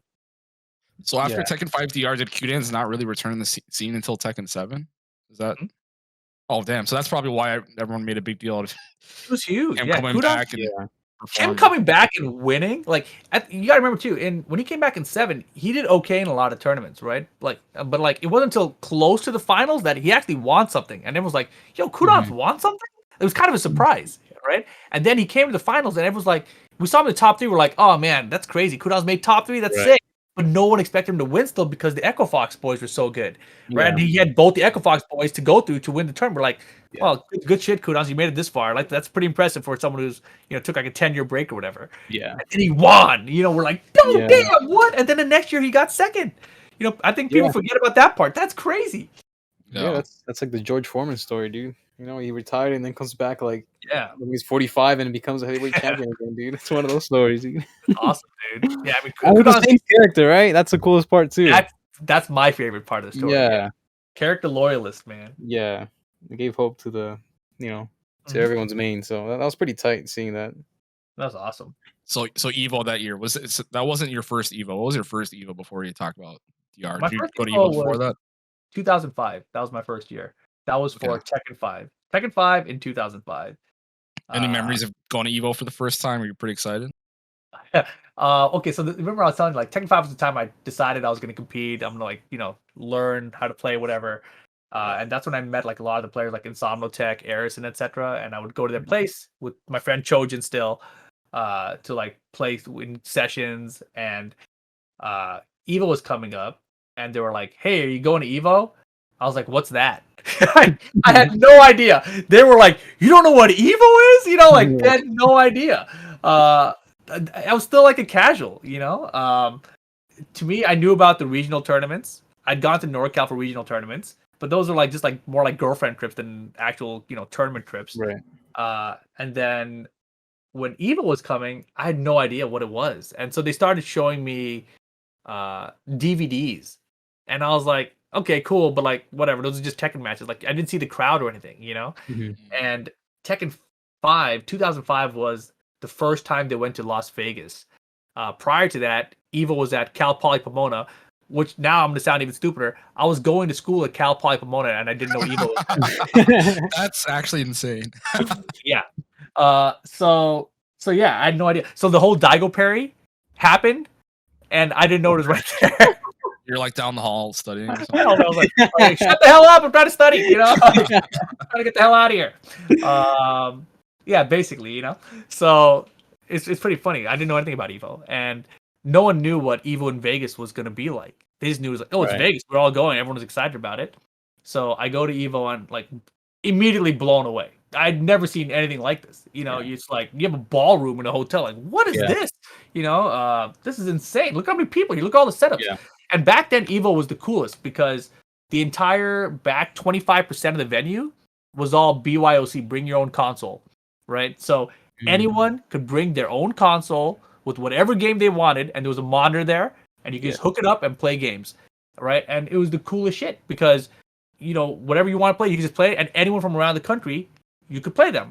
Like you can walk around the area and be like, hey, anyone playing Tekken around here? Yo, there's a Tekken setup. Yo, can we get in? Like that. Like, can we run money matches, whatever. And it was the best shit ever. They stopped doing that later, and I was like, "Why don't they have BYOC in here? I don't understand." Yeah. I think too many things got stolen or whatever. Probably people left their consoles unattended, whatever, right? Yeah. But that sucks. That sounds pretty cool. It was cool. And CEO, I remember the first time I went to CEO, I had vibes, big vibes of early Evos like that. So I really like CEO after that too. And then now it's Combo Breaker, right? Because Combo Breaker, the last time they had in 2019, they had the 24-hour gaming room, which functioned essentially like what that BYOC room functioned as. So yeah, those are definitely the best memories from big majors. At that time, like what were like the crowds for tournaments before going to Evo? Like how many people would be watching you play? Compared to how many people are watching, people play at Evo. You're talking about like the like how big were the crowds like at your majors that you're going to before you started going to Evo? Because that's like something that when I first went to a tournament, I was not used to having people watching me play, and that that made me feel so like I don't know, so uncomfortable, just like I don't want to screw up type of thing. Like I don't want to screw up in front of all these people. Like how big were the crowds at Evo compared to like what you're used to? Yeah. Okay. So Evo was so big. Like it's hard to really think about because. When you talk about like an arcade crowd, you have like still sometimes like 30 people, right? That's a lot of people. So that already is like a good level of experience for when you go to an Evo because Evo, you're still kind of sectioned off into pools, right? Like until you make it to the main stage. right? Like that was my goal when I started out. Yeah. Like I went to Evo and I saw it and I was like, that's crazy, dude. Like look at these guys on the main stage. How do we get up there? Like I want to be up there because I want to be that good now. Like it changed my expectation of what I wanted to be as a player. It became I want to place at Evo now. Like that's the new goal. Before just like I want to know I'm good at this. I want to win a local. Something like that. And then you go to Evo, you're like, oh no, I want to be up there. I want to be on that. I want to make top 8 at Evo. I want to be on that Sunday stage. That's what it's about. So that the nerves thing, it didn't phase me during all the pool stuff. The crowd is big. There's a lot of buzz. Like everyone's talking. It's chaotic, right? People yelling for names and all this kind of stuff. You got to get used to that. That definitely is something to get used to. But to me, that part of it in pools, that didn't matter. I got pretty bodied. I think I made it out of pools, but I didn't do well. I think I lost immediately after pools, and then I watched the rest of Evo, and it was fun. I got to learn about all the other fighting games. My first time at Evo, like if anyone's going to like a big tournament for the first time, whether it's Evo or anything now, any other major, you really have to watch all the games on the Sunday finals. Like it doesn't make sense, right? Like when you hear this, you think like, why would I want to watch Melty Blood or some shit, right? Right. But trust me, just go and enjoy the full experience because you'll appreciate all the games more and like the scenes in it. And I didn't understand that until my first Evo because Insomnia Tekken that made me watch those other games. I was like, Marvel 2? Who cares? Sentinel? What? I like the cartoon, but come on, Yeah. And so I then obviously I fell in love watching all these fighting games after that. So did that first Evo put like a battery in your back for like was it the next year, right? You got that top 8 in DR? No, it took me years, dude. So it was okay. like 2005 and 6, I did not do well. But like I was getting better. I think 2007 was the first time they brought in DR. That one, 2007 Evo was a huge one. That was a lot of people were there, and across the country, like everyone came. So there was like this team battle where like all the regions had their own teams playing, and we took over the hallway outside the ballroom. Was it Spiro Generario? Is that same tournament? That was that tournament, correct. And that year at Evo was one of the best for sure because so many people from around the country came to represent their scene. And there was so much fun in that team tournament because it wasn't like an official tournament, right? It was just like we're running this shit, and all you guys are all welcome. We're gonna use the BYOC setups. We'll see whatever happens sort of deal. But it was just there was so much hype because they would have money matches outside of that ballroom area. Somebody brought some small ass TV, and it was just like Colorado versus California, and we just have like hype men like Filthy Rich and shit just like yelling at people, and like everyone's like sitting in the ball, and like this is outside the ballroom, and like people have to walk past us to get into the ballroom. And I was like, what the hell's going on here, And we're just going crazy with like Tekken 5 on this like TR, this tiny ass TV, whatever. But yeah, that was an awesome one. And then 2008 is my first time I placed top 8 at an Evo. Okay, so just real quick, so what were the regional battles like at that time? Like, can you any stories? I mean, we've heard the Spiro Generario, but that's just something we never experienced. Like, what's the most memorable stuff? Think about it like, it's just like a team tournament, right? Except there's like 5 or 4 people per team. I don't remember the number anymore. It's probably 5v5. But the idea was we want to take all top 5 players from like every region, bring your team, we're all going to have a tournament Evo, and we'll see which region wins in this team format. It is a cool, easy concept. Everyone's going to be at this tournament, right? But it was really hard to organize because everyone's got pools at different times and everything, right? So it doesn't really work. But people have to bring in substitutes and whatnot. But it's still fun. Like you just see what's happening. I think our team ended up losing to like the Virginia team or something, something like that. I don't remember. Like it was such a long time ago, but there was nothing really notable about it in terms of like. I can't believe this region won. Like, I don't even remember who won the tournament. Like, we lost. We're like, all right, peace, have fun. Like, we're still in Las Vegas, like, we're chilling. Yeah. It wasn't like, we might have had a pool to go to afterwards, whatever. Like, it's pretty chaotic to run it like that. Unfortunately, like, it would be cool if one day this actually happened, right? Like, imagine, like, a Red Bull sponsored event where it's region battle, right? Midwest versus the South versus the East versus the West Coast, Like, 10 on 10 versus all those regions, right? Right, like, yeah. I think I pitched this to Red Bull, and they were like, can you do something like that online? I was like, all right, fine. So I did like, versus East Coast or something, right? Yeah. But like, I would do really well, to be honest. I know. I don't know why. I feel like team tournaments have always kind of, brought that out of people. Like they want to represent right where Hell they're from, and I think those are the most fun. Yeah, and opinion. it's severely lacking now. We used to do Yeah. At the old strong style tournaments, there would always be a team tournament. So you'd always have like the 3-on-3 or whatever to go along with your singles tournament. And even in SoCal, we used to run team tournaments randomly just for fun because they were fun. Whether it's 2v2 or 3v3 or anything, it's always fun to team up with someone else and not have to just rely on yourself the whole way through. You're having a bad day, don't worry about it. I got you today. Like it's fine, right? Yeah. Shout out to Fast Hands Cody for the team tournaments at TTF. Was definitely the most fun I've had. T7. Of course. Dude, we had the most signups. When we had team tournaments, like everyone would play. Everyone has someone else to play with. I've been pitching this shit for so long. I'm tired of pitching it. But on like fighting games online, why do we still not have a team battle format? Like it's not that hard. Like just let us play together with our friends. Like it's gonna help grow your games.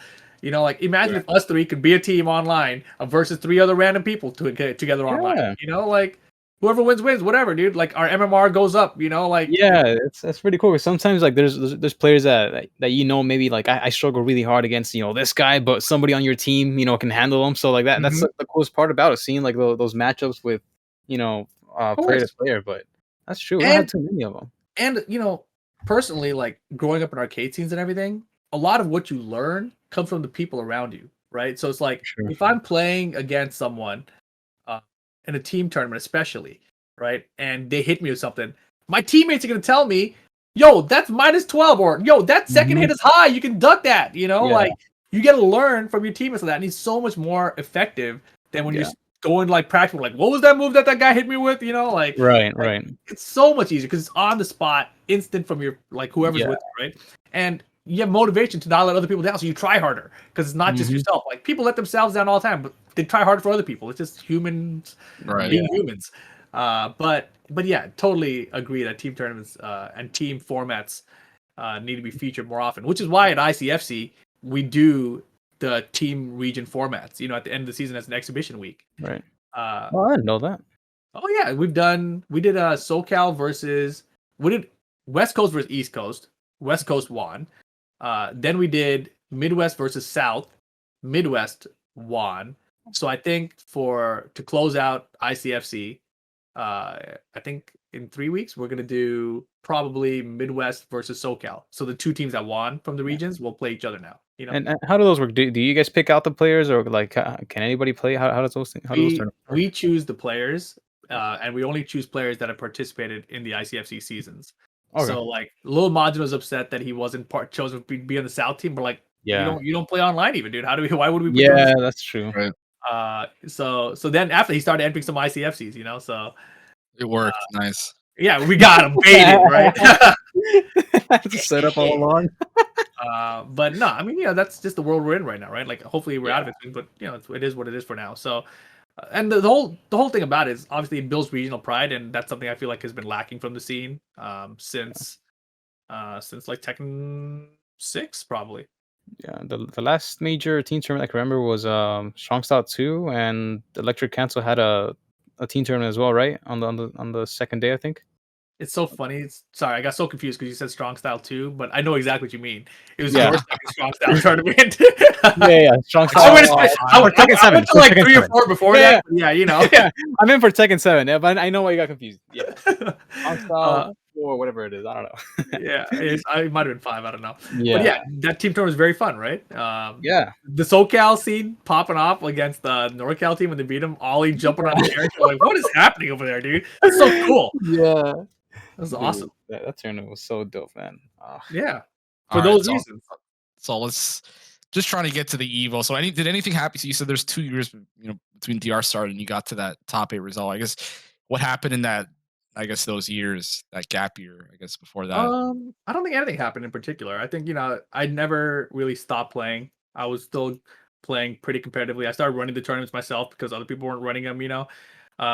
Tekken has always been one of those games where at launch it's huge and then it kind of dies off, and then whoever sticks around, right? But going to that DR, that Evo was a lot smaller. It was only like I think 80 or 90 people or something, so it was very small. 2008, is a very small Evo, I think. But I think in particular, a lot of people just didn't like DR as much. I think like why the hell would it drop off so much? Otherwise, I think for comparison, I think Tekken 5.0 had like 300 entrants or something. And then and then I think DR was the first year 2007 was probably close to about the same. I don't remember the exact number for DR in 2007, but it was something around there, I think. And then in comparison, the very next year, there's only like 80 something or whatever. Yeah, I think more than half your players are gone. Yeah. Right. Was Street Fighter 4? Was that the first Evo for Street Fighter 4? I don't even think Street Fighter 4 was out yet. Okay, it was a smaller Evo overall, probably then, huh? Yeah, exactly. So it was just this really weird kind of deadish year, right? But it was my first time making top 8, so I was real happy, But at the same time, I remember that top 8, I was mad nervous. Like, you asked me about the nerves and playing in front of a crowd or whatever. It's still Evo. It's still the ballroom. You're still on stage in front of a huge crowd. Right. Yeah, you can't practice for that, Yeah, and like when you make top 8, I think I beat Chetchetti to make it into top 8 actually. And were you still on winner side? No, I was on loser side. I don't remember who. I know. Oh God, you brought up the worst memories. Dude. Okay, so I gotta tell you about this. So please, 2007. I decided I was gonna travel, right? Because 2005 I released the Law of California combo video, right? 2008. Oh no, 2007. They do this Evo North, West, South thing where they have multiple Evo qualifiers where they're gonna send people to Evo. Like past pools, you automatically qualified after the pools phase or something, right? So I'm like, sick. I'm gonna go try to qualify through one of these. So there was one in Chicago. My girlfriend at the time, like, she wanted to visit New York. There was an SBO qualifier in New York. So I was like, all right, I can hit up the SBO qualifier I think it was in Boston actually. And oh man, we talked to Spirigen. I feel like I already know how this ends. Well, yeah, but you gotta remember at the time I'm a pad player and SBO qualifiers are all on stick. Okay, so. Right. Yeah. I don't even know what stick I had. I think I borrowed one of Rixta's cheap $50 Hori sticks or some shit. Like seriously, it was like one of those like half size sticks or whatever. Yeah. And anyways, I go to New York with my girlfriend. We're hanging out, whatever. No, not my girlfriend. Fuck. I went up to New York. Okay, my dumbass. Right back then, I don't know how to travel or anything. Right, I hadn't even been on a plane or anything. I don't think. But I decided like. I'm going to go to New York. I'm going to go to Boston, whatever. I hit up people on TZ. I'm like, yo, can I stay with you? Right? Because I'm kind of broke. I just need a place that's crashed, and I want to go to this SBO tournament. They're like, yeah, dude, come through, right? I'm like, yeah, dude, the tickets to, like, New York are, like, hell expensive, but flying to Buffalo, New York is mad cheap, so maybe I can just stay with you up there. They're like, yeah, cool, man, no problem. I'm like, all right. So I fly up to Buffalo, New York, not realizing that this shit is nowhere near the Statue of Liberty. You know what I mean? I thought I was going to New York. You know what I'm saying? Like, New York is big, apparently. I didn't know that. So, anyways, I fly up to Buffalo. I end up staying with Ling Massacre. Right? I stayed with a couple guys up there, actually, which is super cool. That scene is like a really chill scene. And I stayed there for a few days. And we played a lot of Tekken. Ling Massacre. I was beating his ass back then at his house. Right? And he was the one who beat me at Evo that year. I was so mad. Oh, man. I was like, the only reason you beat me is because I showed you everything I was gonna do at your house, But anyways, that was a very fun trip because I went to SBO qualifier. I lost there, I didn't do well, but I wanted to do well. But obviously, I wasn't a stick player still. Yeah. But then I went to Evo Didn't North. Jimmy J come out, right? Jimmy J was also there. He won. Jimmy J. So the way they did it was really weird. They did 3 single elim tournaments, I think. Is that? I think yeah, 3 separate tournaments. Yeah, and so Jimmy won one. Bloodhawk Spiro. Yeah, Bloodhawk won one and Spiro won one. Yeah, I couldn't remember Bloodhawk for a second, but yeah, that was a team. So that was cool. They got to go to SBO from that. But then after that, I went to the Evo North tournament in Chicago. So I went out there and I got second place there. I should have got first place because he paused and I let him get away with it. I was like, just played out. And then I lost immediately after that. I was like, fuck. I should have just taken it, right? Yeah. So anyway. Yeah, I mean, like, it didn't matter because, like, first and second were both qualified anyway. That's why I didn't care. And we were the 2 California guys who traveled there, so I felt like it was already mission accomplished. like you got to realize, like I cared a lot about regional pride more than Yeah. self pride at the time, right? Yeah. So we won. Is ready where we were at. And that was like the first time I met a lot of guys like that I didn't even know that I met there, like Tasty Steve, Shapian Talon, etc. Like all these guys were there, and I didn't know. Like I think might have been the first time I met Mateo even. There's a lot of like the Midwest guys that I met out there at that tournament, but I didn't really know them yet as much as I do now. Forgotten Kazama. Yeah, who the hell is that guy? But yeah, then I went back to New York and got to actually hang out and see New York, etc. So that was a really fun trip. But part of that trip was I got to play the New York Law Players finally. I went to Chinatown Fair, and I arranged with them on TZ. I played Fernando the game, right? And we ran 3 money matches because I beat him the first time, 1st to 5. He wanted to run it back. I ran it back. I beat him again. Then he wanted to run 1st to 3 with his mission was or something. I beat him again, right? I was like, nice. You have law of America. Like, fine. I didn't say it like that, but that was just in my head at the time. And then I was actually more curious about it. I wasn't like trying to prove it as much because I didn't know what was going to happen. I might have got smoked. Yeah. Real Law was there. We played 1st to 3. I beat him. So I was like, all right, cool. I played Exalted. I beat him. Liquid, I think I beat him too. I don't remember, but it was very fun just to hang out the New York scene. That was my first experience playing them. And then after that, I remember I went to Washington D.C. It's like more sightseeing stuff, right? I made a sightseeing trip. And is this all the same year, right?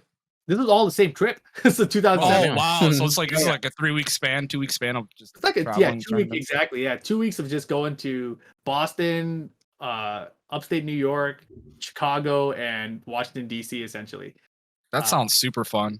It was super fun. Yeah, like that's why I brought my girlfriend for half it, so that we could have a trip out of it too. And this is the most effed up thing I did on the trip probably. She got sick one day when we were in Washington D.C. Right, so she's sick. She's at the hotel, and I get all this stuff, and I get this message like, "Yo, we heard you're in Washington. Like, we're really close to Maryland. If you want to come play Tekken one day, like, we got a sick law player named KPC out here. He really wants to play you, whatever." I'm like, dude, I really want to play him. And there's also this guy named DeLaw, right? So I'm like, all right, look, I already beat the New York laws. I gotta go see. Right. I gotta go see. So she was like, yeah, go play whatever. Like she said she was fine, All the test, dude. I didn't realize it at the time. Of course, like I go anyways. I go out. KPC gave me the biggest run for my money out of any other law player I've ever played. Yeah. Right. So, but I beat him still. I beat him in a set, and at that point, I felt like that's it. I've beaten all the other laws. Like, who else is left now? Like maybe I am the law of America. And then sure enough, the girlfriend was like, "I can't believe you left me to play Tekken. I was sick." And blah, blah, blah. I'm like, oh God, shut up! I'm the best in the world at law. It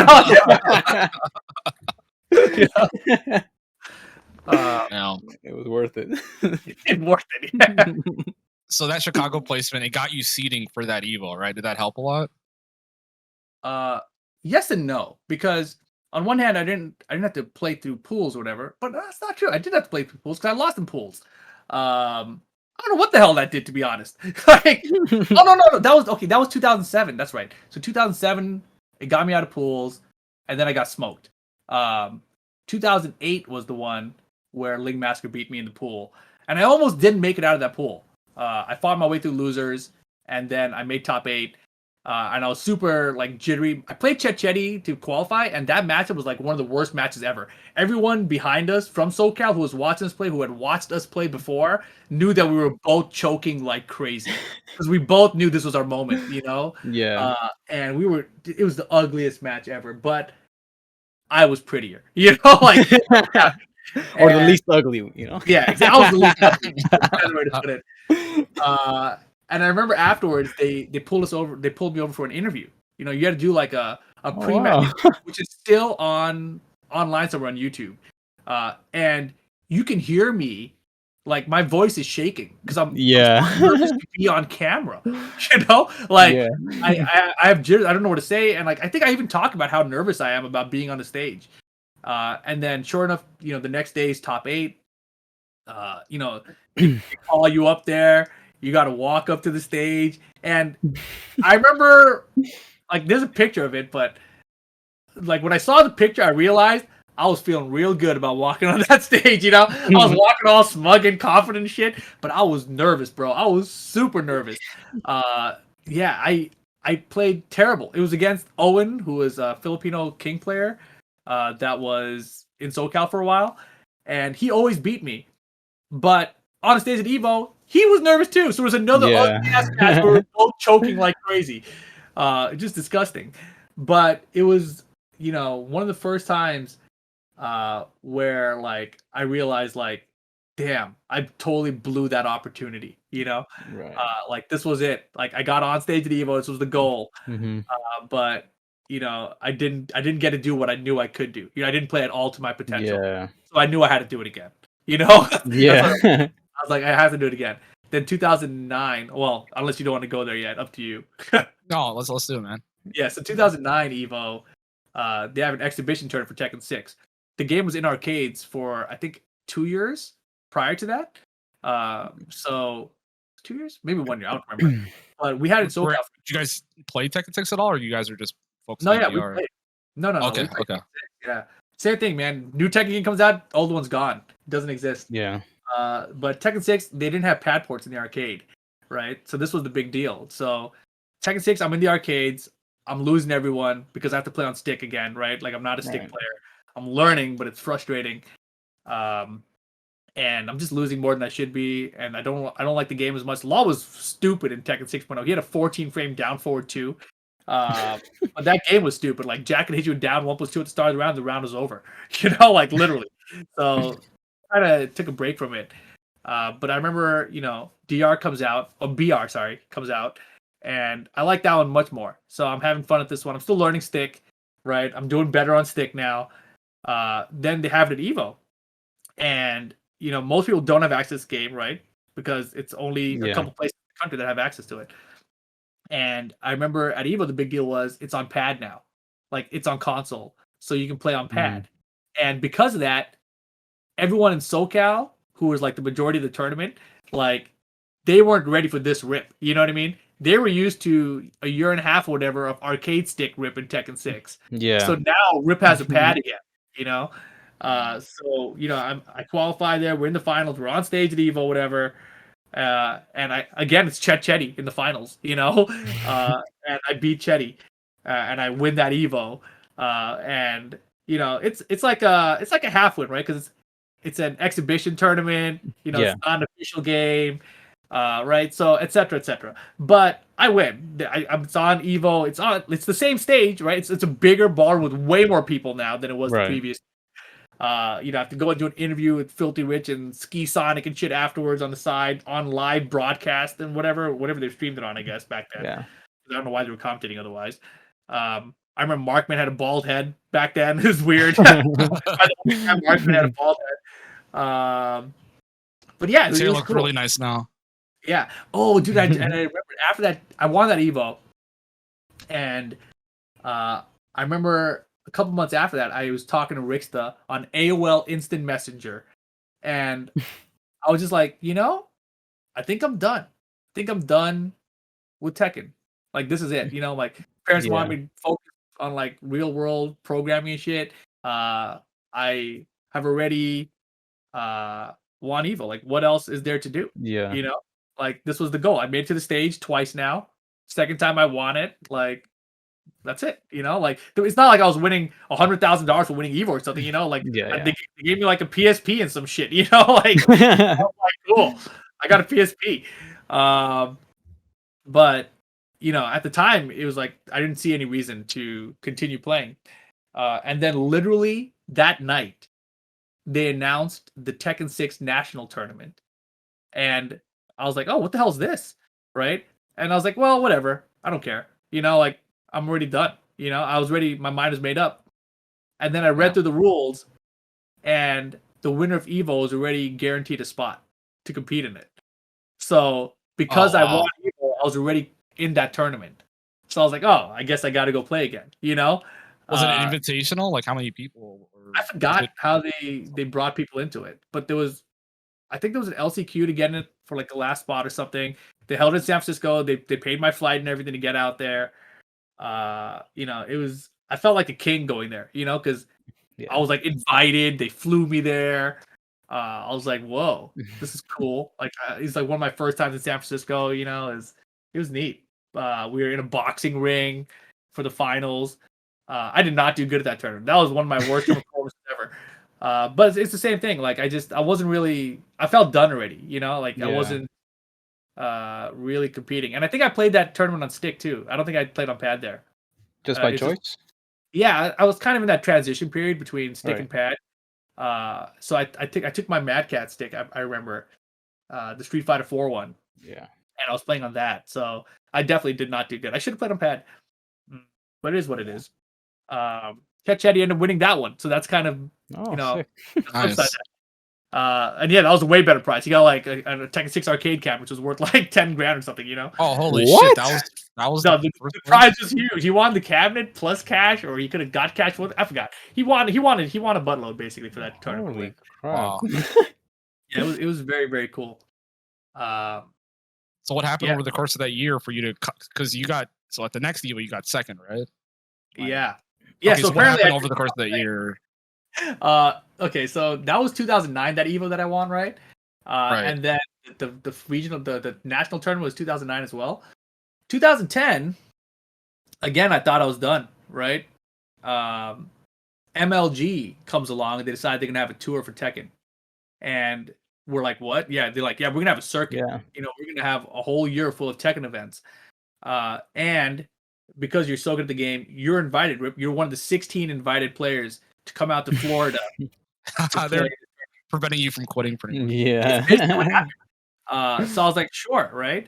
So at this point, I'm like, all right, look, I got messed up at this national tournament, right? So I'm gonna go back to pad and I'm gonna grind, right? So I grinded because I didn't want to make up for all that. I wanted to do well. If I remember correctly, this tournament was in January. So I'm grinding like crazy.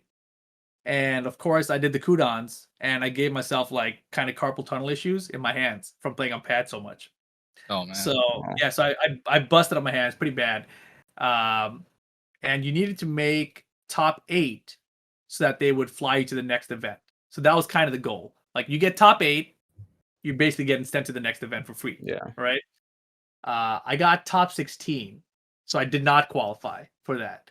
And I lost to Bronson there. And he beat me super fast. It was a funny match. He always talks shit about it.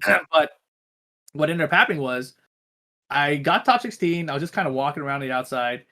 And the producer guy sees me there. And he's like, hey, man, you want to jump on real quick for an interview? Like, didn't you like win Evo and stuff? Whatever. Yeah. I was like, yeah, sure, dude. I ain't doing nothing, about the tournament. So I get on there. And it's just, they have like one commentator. His name was Seb. And I'm like just sitting there with them, and we're doing this interview. He's talking to me about stuff, and then they're like, "Hey, we got another match coming on. You mind like just like commentating to it?" I'm like, "I've never done that, but sure, whatever." So we like commentate the match together, and he's like, "Hey, that was pretty good. You want to do it again?" Like for the finals, I was like, "Yeah, the finals come up. Yeah, all right, whatever." So I commentated the finals with them, and we wrap up there. And the producer comes up like, yo, man, that was actually really cool between you guys. I thought that went really well. How would you like to come on the rest of the circuit and commentate this with us? And of course, the first thing I say is like, can I still play? And he's like, no. I was like, damn. I was like, well, my hands are kind of fucked up. Right. All right, let's try this commentary thing out, right? Was it paid? Was it a paid gig? Paid. Okay. Oh, paid commentary gig, and so they would fly you don't have to say you don't have to say an amount, but how did that, like, whatever you're compensating compared to today's commentator gigs, was it pretty generous because MLG was like a new player, or did they fly you out and stuff like that? And they flew me out, share a hotel with like 3 other guys, so that part sucked.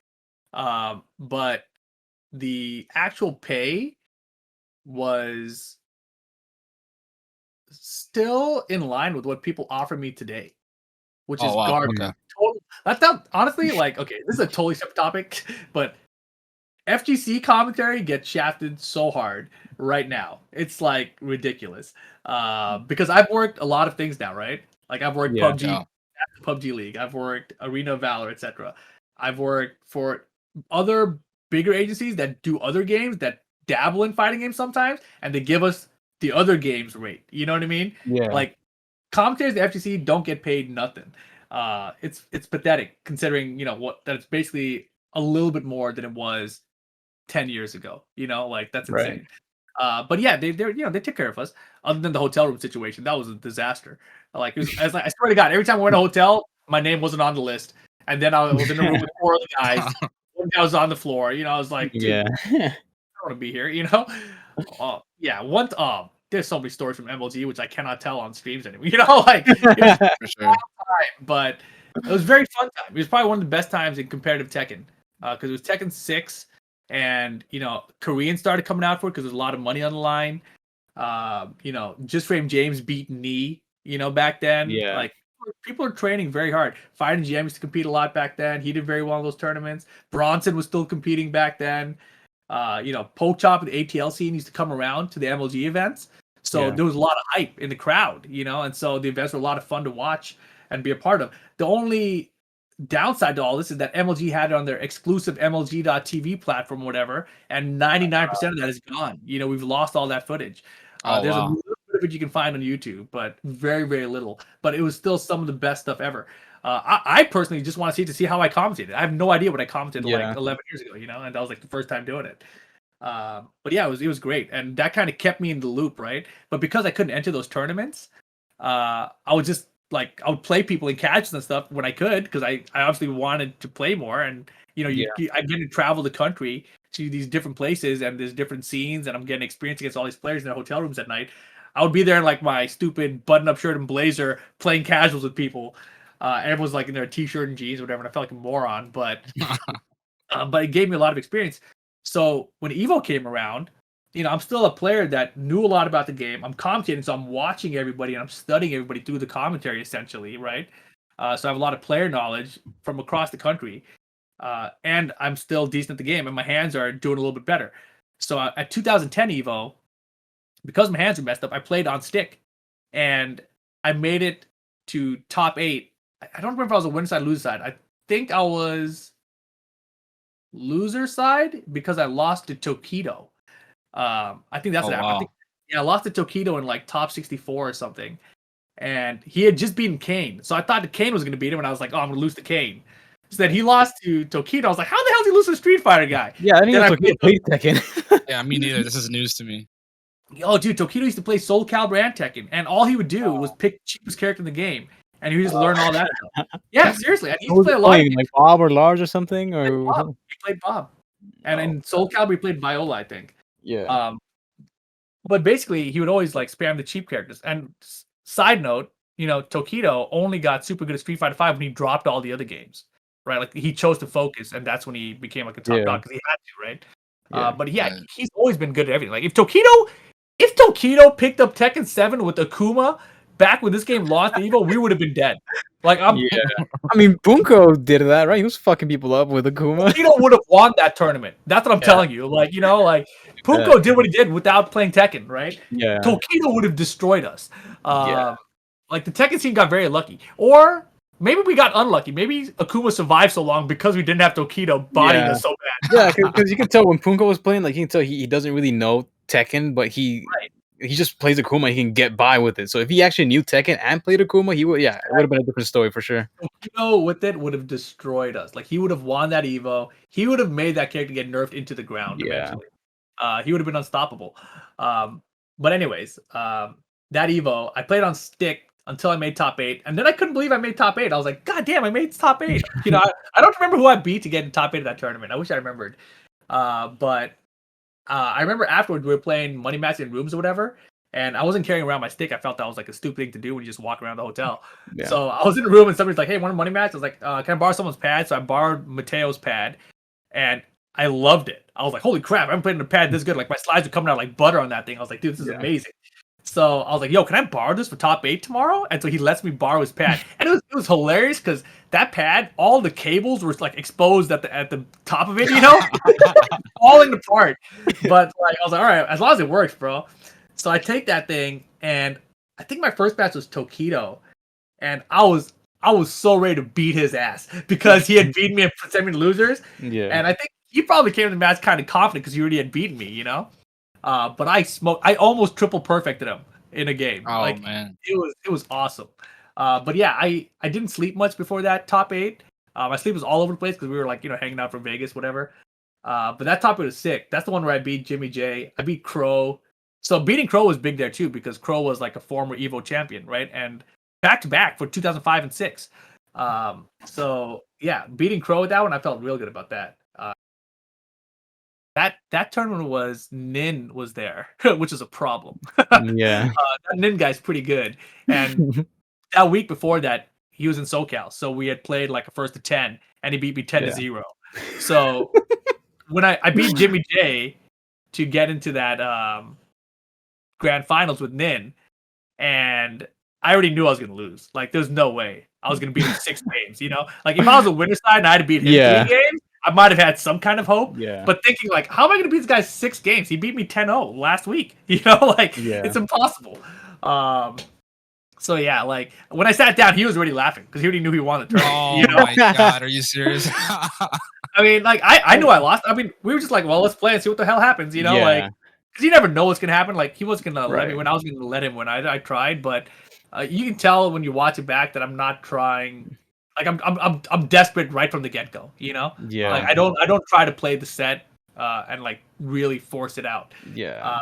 Well, I mean, like, you had a first to 10, so you tried a bunch of things, that didn't work. Right. So you're probably trying to do new things, right?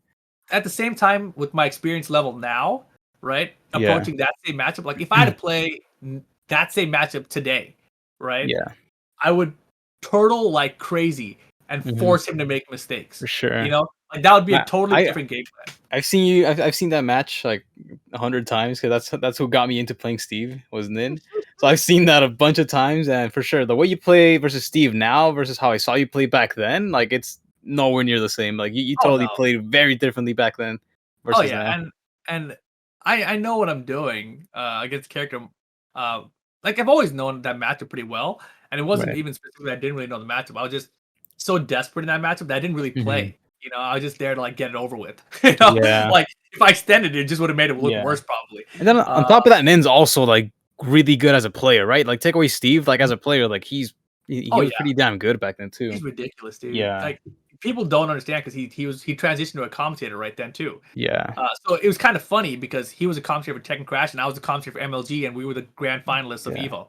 Yeah, sick. Yeah. Commentator grand final. That's pretty tight. And at the time, I was very much a competitor still, even though I was stuck on the commentary desk. Yeah. So when I'm watching players, like I'm really still analyzing the game at every level while I'm watching it. So I felt like that was like practice in itself. Especially watching the top players and just thinking about what people could have done, what I could do, etc. Right. So like those things all like were very active in my mind. But that Evo, getting second place in it, I felt like hella justified the win from the year prior, right? I'm like, none of you Americans beat me still. It was only Nin from Korea. You know what I mean? Right, Number one American still. Right. So that didn't faze me at all. So I felt really good about that. And then later on that year, there was SBO qualifier, and it's in NorCal. Me, Sukin, Eris team up. We go NorCal. There's a crazy story there. It's a long story, but we ended up winning that tournament. We had a trip to Japan.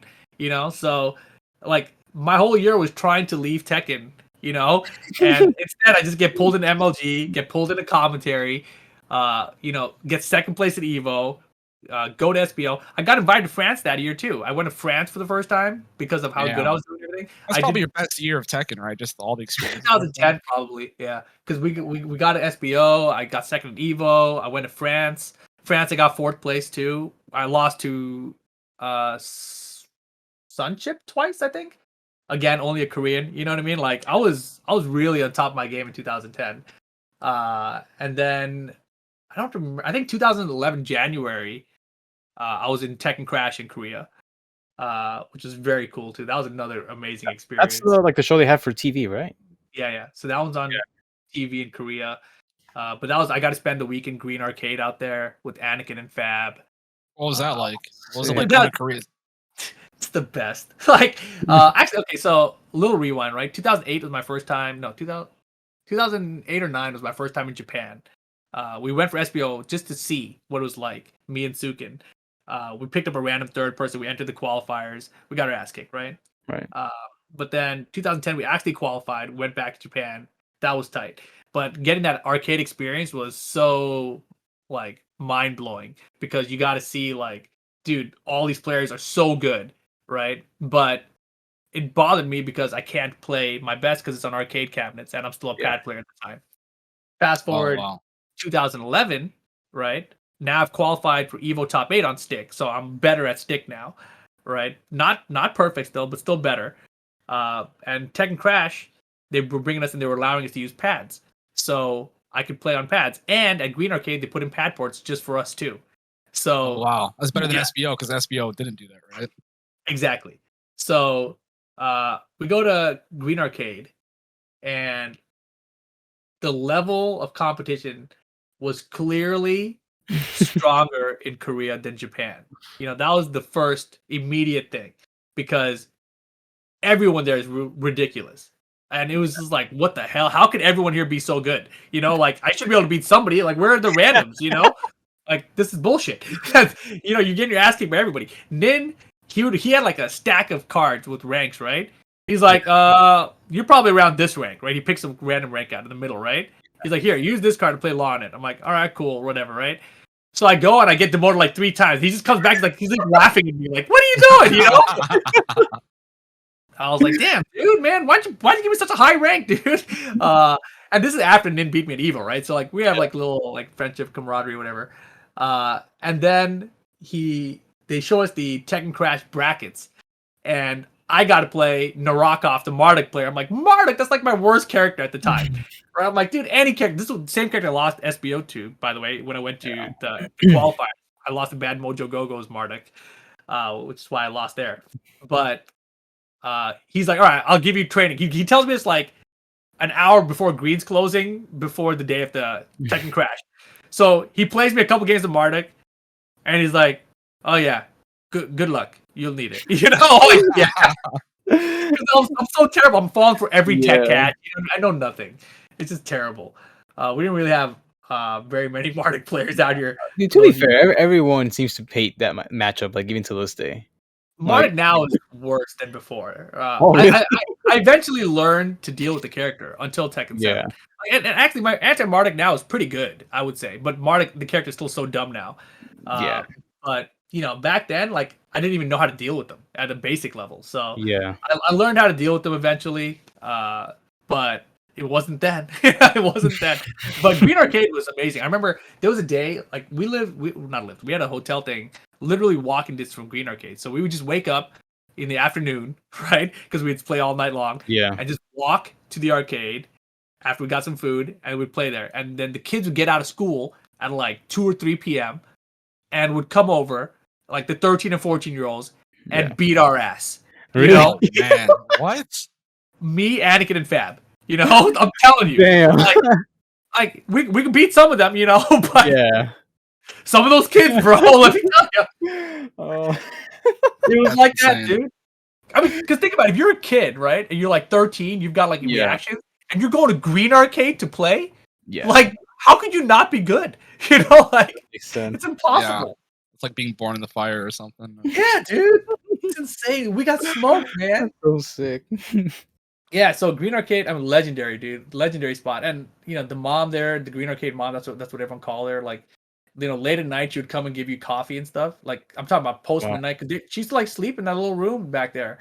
And, like, like, if we needed change or whatever, she would, like, wake up to give us change. It just feels like the best. Wow. Dude. Yeah. And, like, we were there only for, like, a week and a half max. And, when we arrived, she cried. I'm like, I didn't even understand. Like, when I arrived and she was crying, she was like, thank you for visiting my arcade, sort of deal. I was like, all right, lady, it's not that big a deal. Oh, wow. Happy to be here, I'm more happy to be here than because it's Green Arcade, Yeah.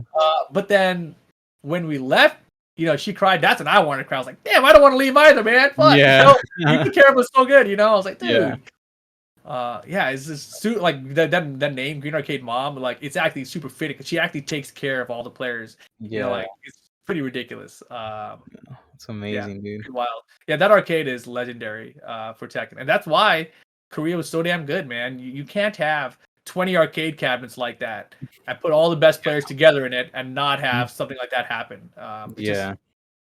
That's what I unrivaled. used to watch, back when I was learning Tech 2. I used to watch way more footage of the game than I actually played, and it was mostly Green Arcade, death matches that were, like, Yeah. 2, 3 hours long sometimes, and they just posted, like, anything you needed to look at. Like, if you had a problem with Asuka, you just look up, let's say Law versus Asuka, and you'll find somebody that plays, those teams or against those teams, and you can find, like, so much content because they recorded so much and they would upload it on YouTube. It was so sick, but they had a bunch of like crazy players on there.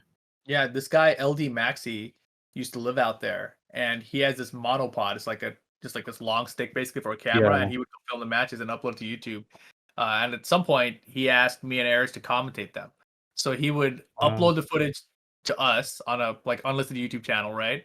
And then we would record it together, and then Eris would upload that to Maxi, and he would put it together on Yeah. the video and re-upload that version, right? So Gosu Tekken commentary with Yeah. me and Eris was a thing, and that was like another thing where me and Eris became like a duo in commentary. Yeah. That's awesome. I heard about that Maxi guy just from the old Avoiding the Puddle podcast. I think Eris did an interview with him, and he talked about getting a camcorder, right, or just some setup. And he lived in Korea at the time, right? Yep, exactly. All right, so I feel like we're. Oh yeah, so I just wanted to talk about SBO. We talked about with going to Japan for the first time with Spiro and MYK. What was your experience like with SBO? And I guess we'll move on quick after that. Yeah, SBO, man. I mean, the first time I went with Sukin was kind of like a rushed experience, you know? We didn't really know what we were doing and everything. We didn't have a teammate. We got the qualifier thing.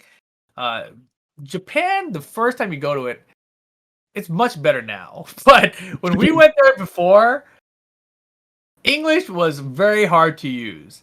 I didn't expect that. You know, I'd only ever traveled to places where people at least kind of spoke English, you know? But man, Japan was like a whole new world. Like we were just trying to get our way to the hotel. We couldn't figure out how to use the train system or nothing, you know? We're like so lost. And everything was in Japanese back then. Now when you go to Japan, they at least write stuff in English. On the trains, you can read the names of the station in English and stuff. Back then, everything was in Japanese. We're like, where the fuck are we? Dude? You know? Like, how do we do this? Scary, man.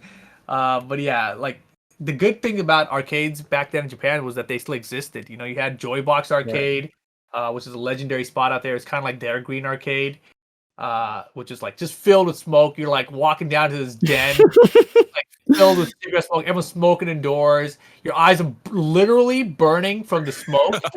Like, no exaggerating. Your eyes are burning, and you have to take breaks to go outside to get air. To like rest your eyes. You know, it's probably a smoker's paradise, I guess. You know. Yeah. But for someone like me who doesn't smoke, it was like my eyes, bro, my contacts, you know, like just dying. But just incredible competition, same thing, you know, and you know, learning about how their arcade system works, which is different than America. You know, you put your quarter up. No, you don't do that in Japan. You know, in Japan, if they have quarters up, you put your own quarters up in Japan to let people know how long you're playing there. You know, you know, and then you get off when you're done. I was like, damn, that's a wild. Oh, really? You just whenever you're done, like you get off, you don't. It's not decided by you losing or anything. Exactly. Oh, okay. Oh wow. Yeah, it's pretty incredible. That's it's just you got to find an open machine and get the hell out. An open machine, go. You know, like that's what it's like.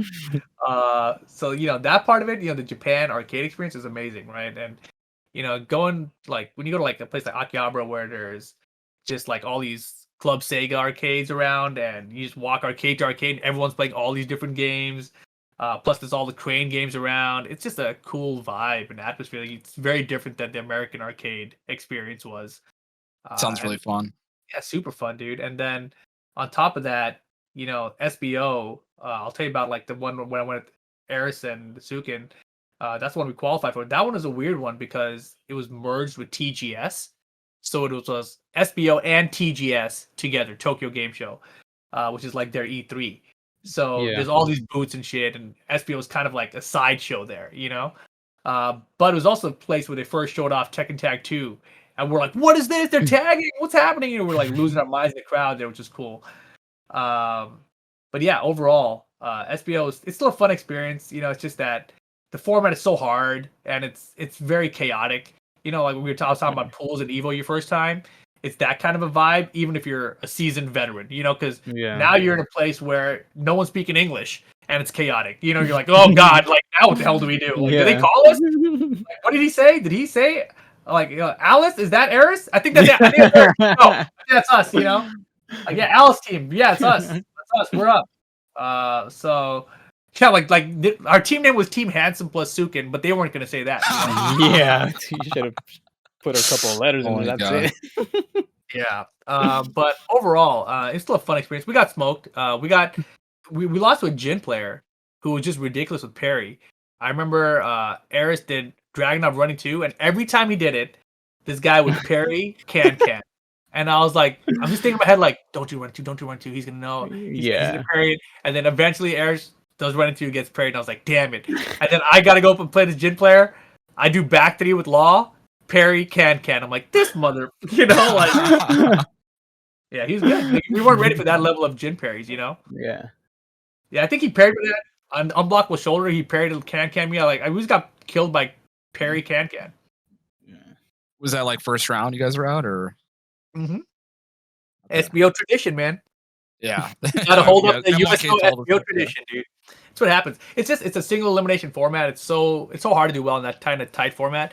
And you know, you got to remember, Japan and Korea both. The level of competition is so high that the average level players there will smoke a lot of players. You know, even if they're not that good against like Nobi or something. You know, like they have like no chance against Nobi, but they're gonna smoke us, even though we might have a chance against Nobi because you know they have an unpredictable kind of play style. Like my first time in Japan, one of the matchups I remember was Asuka. I beat every Asuka in America. Like I was like, I know this matchup. Go to Japan, Asuka player beat the crap out of me. I was like, I don't understand. Like, why aren't you attacking? My whole thought process was, why aren't you attacking me? Like I'm the turtle, and they were the turtle. I was like, why are you turtling with Asuka? That's not how anybody plays Asuka. Yeah. I try to like approach. I'm like, I can't approach you. You're just gonna back 3 me or can me. I'm like, what am I supposed to do here? I went forward to him. Like, I don't get it. Like, there's nothing I can do. Had to relearn the whole matchup. Yeah. So you talk about how Tag 2 was introduced there. Maybe we'll segue now. What do you guys think about Tag 2? You were excited, it seems like? Oh, yeah, definitely. I mean, Tekken Tag 1 was a big moment for Tekken, right? And it didn't come back. It was like, you get 3 games, you get a tag game. Tekken 4, 5, 6, you get another tag game. So they kept it going, and it looked so cool at first. You know, they showed us some stuff at MLG with it. The combo system looked crazy. No one knew how anything was going to work. We're like, wait, you know, they showed us, I think the first one of the demos they showed an unblockable during the wall tag assault combo. And we were like, you can do unblockables in combos? That means unblockables are finally useful for something now. Yeah. You know, that's what it seemed like. Obviously, it didn't really play out that way because they were still figuring out the whole system, right? Yeah. But it was just a cool new concept about Tekken to look at. You know, like thinking about it from the casual perspective, how I like Tekken 4, right? It's just there was so many new things it was gonna bring to the table. Like, how do you tag with a wall? We had no idea how any of that stuff was gonna work. And then when it actually came out, you know, the hype continued. We got to do official tutorials with Namco. That game was just huge, just huge. That's awesome. So basically, yeah, we were not gonna get too much in the bread and butter stuff. Check out the Arcade Press podcast for Rip's episode, so we'll tell you all about that.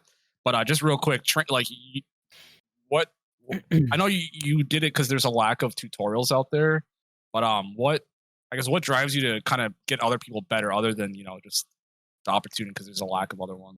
Yeah, I mean, what happened with me is that a lot of the knowledge I got from Tekken was from everyone around me, right? So one of the best examples I had was, you know, I mentioned earlier, Tekken 4, I didn't play Law because I didn't know how to DSS, right?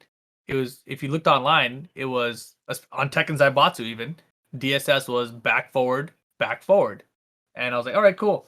Go, and I'm mashing back forward on the stick. Everyone's doing that shit. It's not working, right? Finally, in Tekken 5, I'm trying to use Law.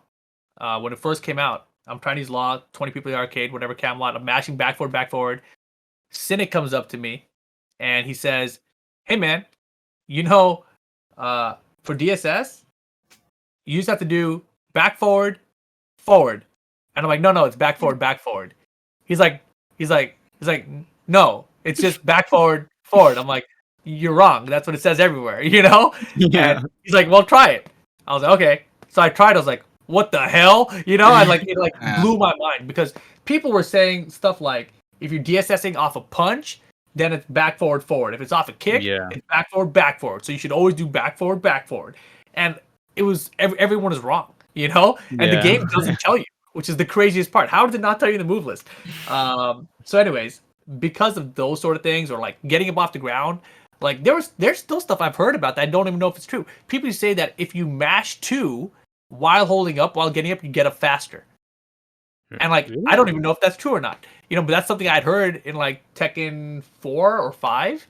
Yeah. 3 weeks ago, I learned about if you dick jab and you hold forward. Hold forward. Yeah, you. I was like, why is that not in the game anywhere? I was like, what the fuck? I've been dick jabbing for improperly for how long? Apparently, I've learned that multiple times over the last few years. I just keep forgetting it, and every time I learn it, it's like brand new to me. I'm like, what? Yeah. It's just such a weird thing, right? But yeah, Tekken has a lot of things like that, and you need someone to help you because the game's not going to help you. So that was what drove me to make tutorials and get people started. And at the time when I started Level Up a Game, it was just this opportune moment where I was laid off from work. I'd been a programmer for like a year, and I had a bunch of cash saved up now because I was programmer, and I was like, all right, we can do something, So I bought all this equipment and we made a tutorial, which I didn't know what the hell we were doing. But I just wanted to do something because it seemed like it made sense to me. Like this is gonna work. Like people will appreciate this. Well, you had no competition back then, right? Like you had very little content creators there was no competition because it was so damn hard to do. Yeah.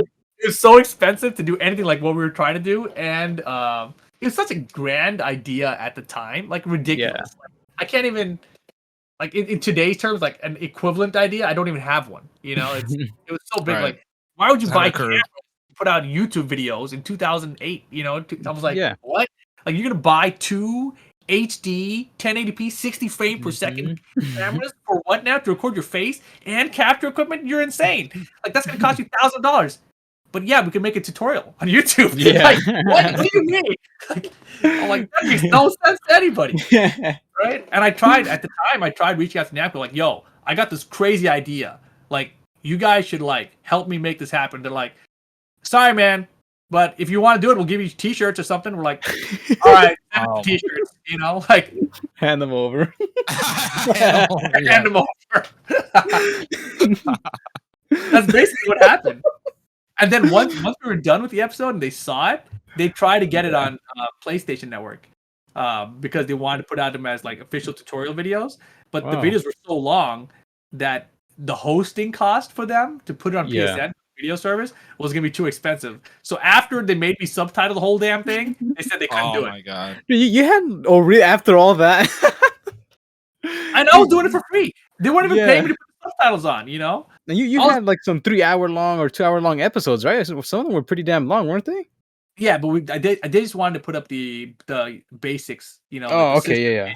Which is like an hour or something, Yeah. But yeah, it was like our you definitely made an impact because we talked to Run It Black a couple weeks ago, and he said, that's really helped him get better. Like you'd go home after classes or something and catch it. Yeah, watch it. So. Yeah, that series I know it helped a ton of players. Like, and nowadays. We brought it back temporarily for Tekken 7. We did Leroy Zafina and Fakumram.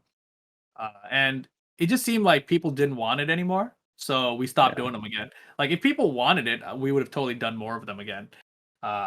We could have totally finished all the new characters. And that's what I wanted to do with Tekken 7, just do all the new characters, because Tekken Tag 2, obviously, we did most of the old cast. There's only a couple characters we didn't cover. Yeah. And then Tekken 7 is not many new ones to do. So we might still revisit it. It's funny you learn that lesson about, if you do something, Namco's not necessarily gonna say, "Oh my god, thank you. Here's a bunch of money and stuff." But you see that today. You see the Blasted Salami kind of. I think it was a few weeks ago on Twitter was talking about how his lack of support from Bandai Namco. So it's like it seems like still there's a lack of support. But you kind of learned that lesson, a decade ago, kind of thing.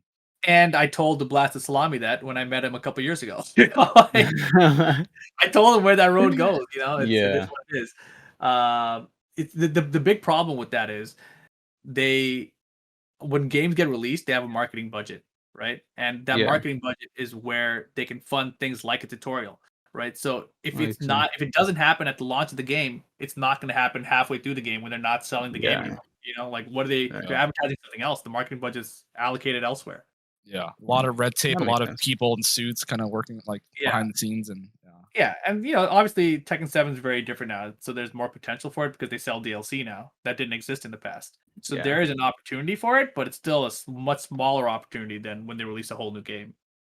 Do you have any inklings of what the next Tekken game's tutorial system is going to look like, or do you think it's just going to be like 7, where it's going to be obscured still? I have no idea. Like, I mean, they have been very stubborn about adding a real tutorial in. Tag 2 had a tutorial. They had a tutorial system in there. It was kind of goofy. I don't know if you guys remember it, but it's like you had like backdash into balloons or something, and it would pop the balloons. I don't remember that. Really? On a successful KBD? Or what? Just a backdash, I think.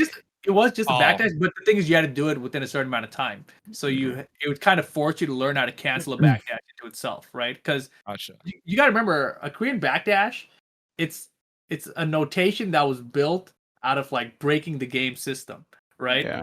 It's not like a game programmed way, like this is how we want you to move around. It's just these are options in the game and you can combine them however you want. Right. So they don't want to force you to say like this is the way you move in Tekken. They just want to show you like, look, you can move and you can also cancel some of these moves by doing other things. So combine that however you want and see what you get out of it. And Korean backdash is just, the preferred way that everyone refers to it and learns it now. But it's not the only way to move around in Tekken, which is kind of hard for people to grasp sometimes. But there was a tutorial system in Tekken Tag 2. Hopefully in Tekken 8 they go like the Guilty Gear route, and just teach you freaking everything. Yeah, every system. Yeah, because I and the thing is, even with Guilty Gear, like I played some Guilty Gear Strive. I went through that tutorial system. I got bored. There's a lot of stuff in there, but I felt like there was so much to learn that I didn't want to learn it all. I just want to play. So I don't know that having a tutorial system, I don't know how helpful that actually is. Yeah, I think the tutorials for Unist and Guilty are super overrated. It's just you're going through a laundry list of now do this, not do this. It's really not great. Yeah, like I think like if I were to make a tutorial system for a Tekken game, right? Like if I was on the development team and they said, hey, we want to put some kind of tutorial system to help new players get into the game. What do you want to do? The first thing I would do is I would put in like character tutorials for like top 10 moves for characters. Like these are your best moves. If you block moves, these are the orders that you want to try to get on people. Like 10 frame to 15 frame sort of thing. You know what I mean? And from crouching, 10 to 15 frames. Like show you the 5 punishers from standing and crouching from the character. Show them like the top 10 moves and show them like 3 or 5 basic combos. Like do that for all the characters in the game, right? And then after that, like system basics, like this is how you tech roll to get off the ground. If you hold back, this is what happens. If you hold forward, this is what happens. Throws are done like this. You can break those by looking at the arms like this. Hit these buttons to respond to throws. After that, like when you have rage, like a little explanation of how rage works. You have less health, it does more damage. Like that's so basic. How is that not explained in the game? Yeah. Right? Power crush, it absorbs hits, but it takes a little bit of time to start up. Yeah. Like that, it's so simple. Like I'm talking this out right now. I feel like in a minute I basically have done tutorial. Like like, you could have done this. That's kind of what you would cover in the morning bread and butters. You guys had like a section where you talked about key moves, and that helped me out a ton because I'm like, okay, so every character has like 100 moves, but not all those 100 moves are going to be used frequently, and if you just focus on like the top 10 moves, like that's enough to get you by against most players that use that character. So that's usually what I tell people now too. Like if you want to learn how to play against every character, just focus on key moves, and then later on get into specifics. But key moves alone will get you really far, and I think that's a pretty good way of creating a tutorial, just focusing on things like that. When we originally started the tutorials in Tekken 6, there was no template, right? We had to create the format of what the tutorial is going to cover and how it's going to be covered. So I thought key moves was super important, right? Because people never really know like which moves are the best ones to use. But we're bringing on character specialists, so I'm like, what do you think are the best moves? And it's always interesting to hear about it. And whenever you play against the character, you always think about what moves do I have to watch out for, But if you think about that, you already know the key moves that the other character has. Yeah, You know? that should be going through your head for sure. Right. Yeah. And so if you're learning a character, you need to know those moves because that's what everyone else is worried about, right? So that was pretty straightforward to me. But in Tekken 6, I also released an app that MYK put together the majority of the data for. But it was similar to this. It was like we had the key moves for every character, plus their homing moves, what is their bound moves, and their combos, right? And that was it. It was like a basic information app, and people loved it. I never released an Android. I probably should have. But yeah, people loved it so much. I released like an NRS app for Injustice later, based off it, and then I just never did it again for Tekken 7 because Bandai was being Bandai. Right. All right. Yeah. So all right. So I guess I feel like we're gonna speed up to Tekken 7. Tekken 7's announced, and for arcades and stuff. How hyped are you? And when it was announced, it was crazy. Like the hype levels were like, "Whoa, new Tekken game!" Crazy lighting and big ass sparks everywhere. Yeah. The game looks so different. New characters. The roster was tiny though, right?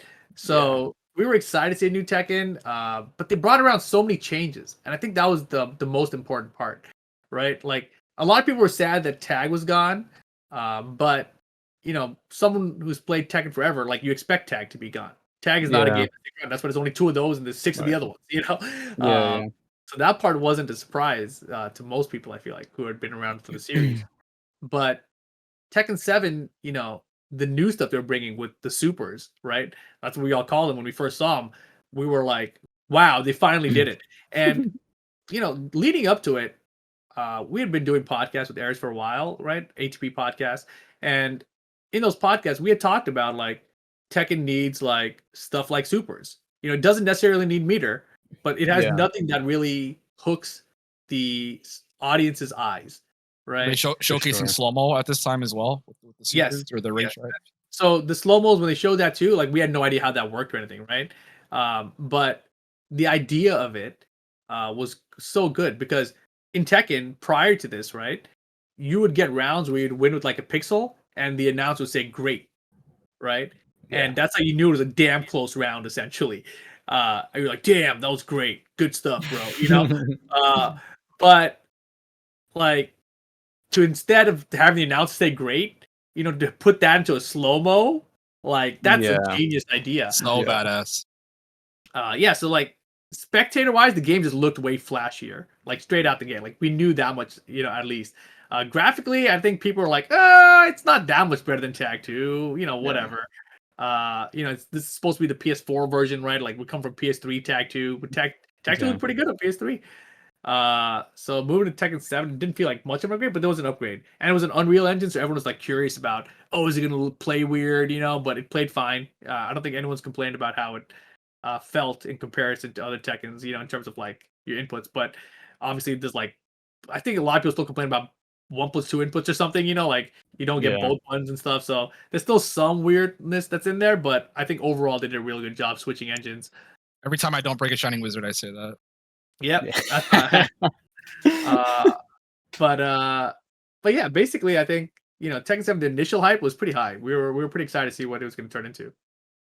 For sure. So I guess like during Tekken 7, I kind of knew you was like a commentator and things like that. That really like, I guess you became like, I guess, the face of commentating Tekken. Obviously there's Eris and things like that, but how did that feel? I mean, you're like at every event, it felt like, and still competing, still getting high placements. Yeah, it's kind of wild. I don't know. I don't really think about it much like that. Like, it's weird because for me, I don't see myself as a face of Tekken.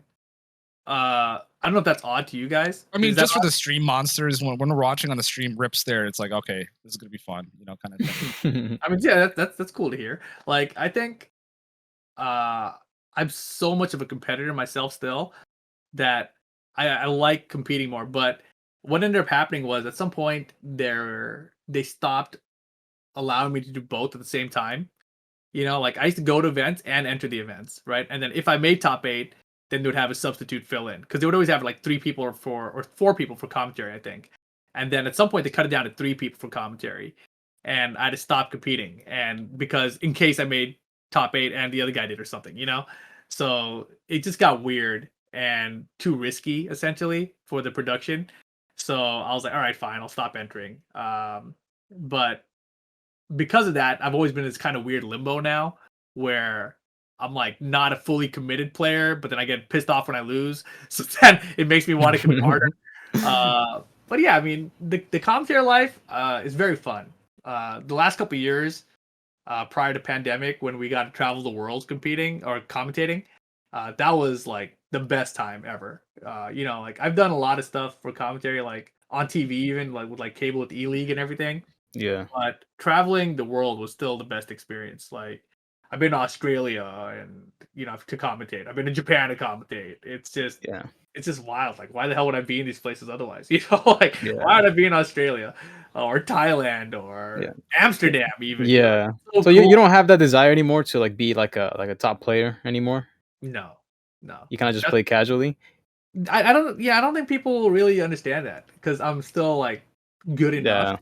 Right.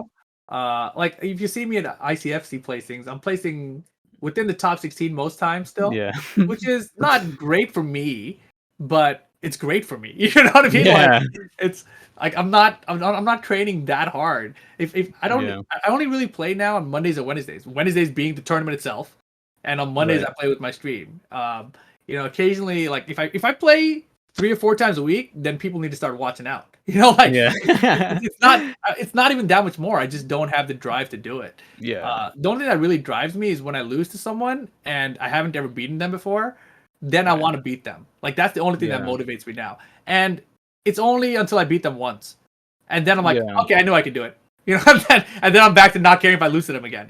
Right. So like a good example of this currently is Joe Crush. Joe Crush was bodying me, right? And then eventually I was like, man, I can beat this guy. And so I just like paid attention. Like one time I played him, I was on point. I was like waiting for the Pukin. I was like ledge kicking over it, like running through over it. Like looking for the strings, ducking the highs. I was like, all right, everything's working this time. Like if I play like that always, like obviously I should beat him more often, right? But finally it came together and I beat him one set. And I was like, cool, I did it. Off the list. Like I don't even care anymore, right? Cuddlecore I finally beat, right? Like I was happy about that one.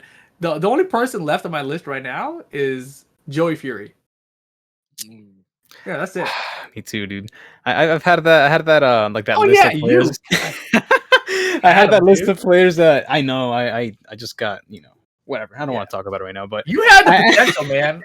Yeah, I know. I just took a break, and I feel like I got set back so far back, and I don't know. Like I still want to be relevant in the game, but I just don't know if online is like my setting. But I still know I have it. Like I still know if I really wanted to get back into it, like I know I could. And like I know what I need to work on. Like I just need to catch up on like all the things that I've missed out, like on the new characters.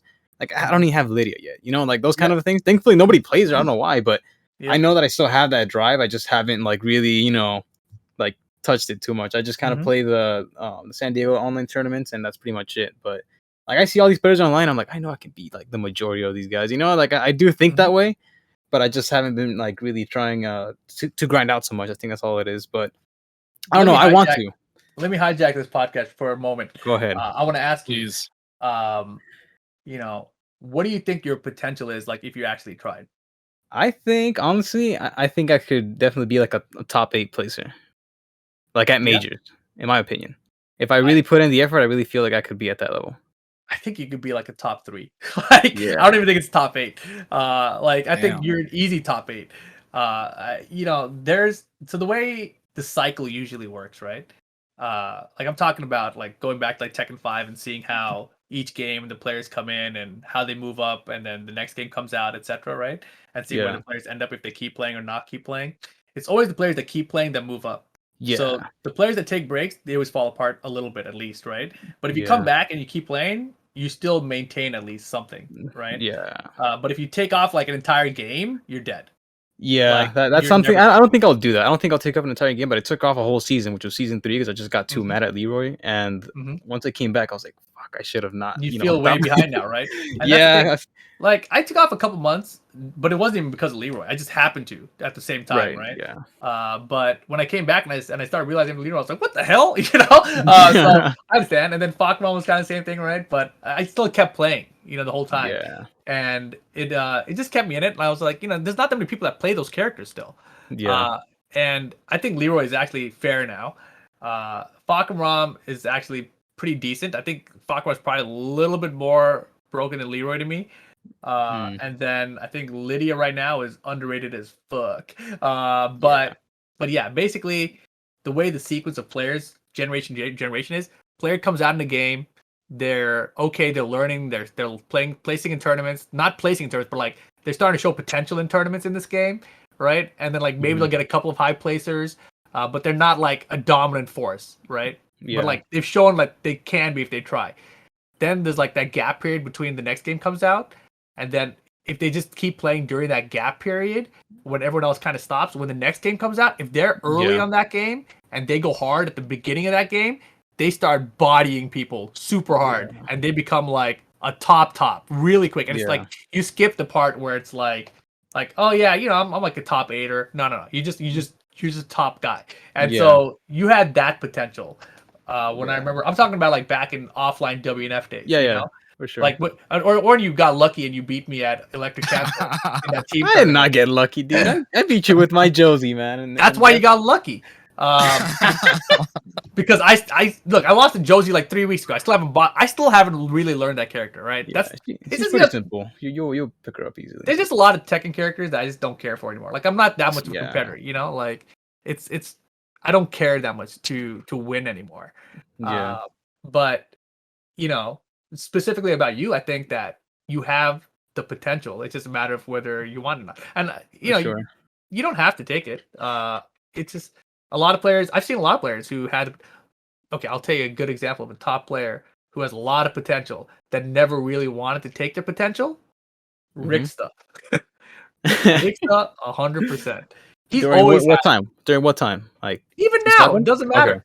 Okay. Just always okay. So during Tekken 5 or 5 DR, Ricksta had a moment where he was like consistently top 3 in SoCal, right? Yeah, and it was like you couldn't beat him. He was like this. I'm saying like I was good and I couldn't beat him. You know, I was like, it's pissing me off. I was like, dude, what the fuck? Like I should beat you. And you know, over the years we've gone kind of back and forth, right? But there was that moment I remember where I thought like, dude, he's gonna be like the best. You know, like and you know, he just for whatever reason, whatever he decided in his life, you know, he just didn't choose to. You know, he didn't want to or whatever. It doesn't matter, right? And then it wasn't until even in Tekken 6, his Bob was getting kind of ridiculous. He would have these moments, you know. Tekken 7 now, he had Akuma, he had his moments, right, with knee and everything. Like he's always been one of those players that's on the bubble. Like he knows what he has to do. He's just lazy, you know. He's just lazy. I think that's what it is. But yeah, he's a hella good player that has potential, and I hope, man, like you know, you never know. Maybe in like 5 years, Rick's is gonna be at Evo and he's gonna make top 8. It's gonna be sick, you know. I mean, that can happen at any point. But I mean, I guess I've heard that before. You know, from other players that they've seen like that I have some potential. I just never really like got to that level that I wanted to get to. But like I know what I gotta do too. I just need to actually like play consistently. You know, right now I just can't enjoy online as much. Like I try to play, you know, off of like tournament days, and I can't find people, you know, that I want to play with, and I also need somebody that's like gives me like actual like a competitive match. You know, I can't be playing against people that I can just run through because I don't really get better from playing against them. You know, like why don't you message people like me and let's play? I probably should because good idea. It'll make me better too. I play people on ranked, and I just, you know, it's not the same. Like I get like one or two people the same every week. Like it's just the same 2 people. It's just like I need different players. You know, like that's what everyone needs. I mean, and you know, I understand. It's online is good for what it is compared to what we used to have with Tekken, but it's still not there yet, right? So hopefully, Sure. All right, you can have the podcast back. All right, so we're gonna wrap up with just saying like we're not gonna talk about Tekken 8. If you want to hear speculation on Tekken 8, listen to the latest Boomcast with Eris. That's a great episode. You guys talk about past, present, and future, and you guys talk about in a way that comes from a lot of experience. So you guys should definitely check that out if you listen to this and want to hear speculation on Tekken 8. But what's next for you? You're doing ICFC, which is amazing. Like during this COVID time, the fact that I can, you know, every week sit down and watch Tekken matches, it's freaking awesome. You guys are like the work you guys are doing during COVID is super appreciated. So, but what's next for you? Oh, that's a great question. You know, commentary life has been very difficult the past year and a half. This year specifically has been super rough. Like I've over this pandemic, I've literally thought about quitting commentary and going back to full-time programming again. Because the work is so inconsistent now, and I don't feel like they are really considering it. You know, like the people, whoever are making all the decisions about, you know, the commentators, etc., they're not thinking all this through. Because yeah, the decisions just don't make any sense to me, right? I'm not going to go into details of it, but it's rough right now. So if I commented Skullgirls Championship Series this year, and if I did not get that gig, I probably would have quit already, and gone back to like full-time regular work, whatever. Wow. So that's been hard. ICFC, you know, we did it this year. It's kind of like a test to see, you know, whether people like it, whether people want to support it, whatever. I don't know that it's coming back next year. So, you know, I'm glad that you guys enjoyed it. Obviously, we did Wednesday Night Fights online prior to that. So that was a pain in the ass to figure out how to run online tournaments at this scale.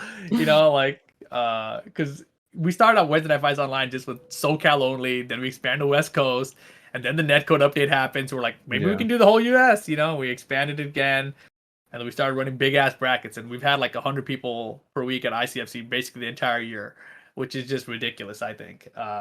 So it's pretty nuts. Like, you know, statistics wise, you know, we have, according to Twitch, we have 13,000 people unique that come through the channel every Wednesday now, right? Like that's on average. And I'm like, dude, there's only like 700 to 1,000 at a time, like in the chat. So that means like, you know, they're just rotating through 13 times across 4 hours or something, 5 hours. So, you know, you do the math. I don't know. It's like every 20, 30 minutes, somebody news coming in constantly, right? So there's a ton of people that come through for ICFC, but we're probably going to take a break after this season ends. So this season ends in a couple weeks. So December, we'll probably take off. And then I don't know if we come back or not for ICFC. So we might do, you know, some bogus journey tournaments like we did in the past, which is like funsy tournaments, give people a break from competing for a little bit, and then just kind of see what happens. Because I think everything with the Tekken Online Challenge stuff is going to end early January. So once that's done, I think that like official tournament stuff is going to be taking a break too, right? So I think there's going to be just kind of this gap period, early 2022.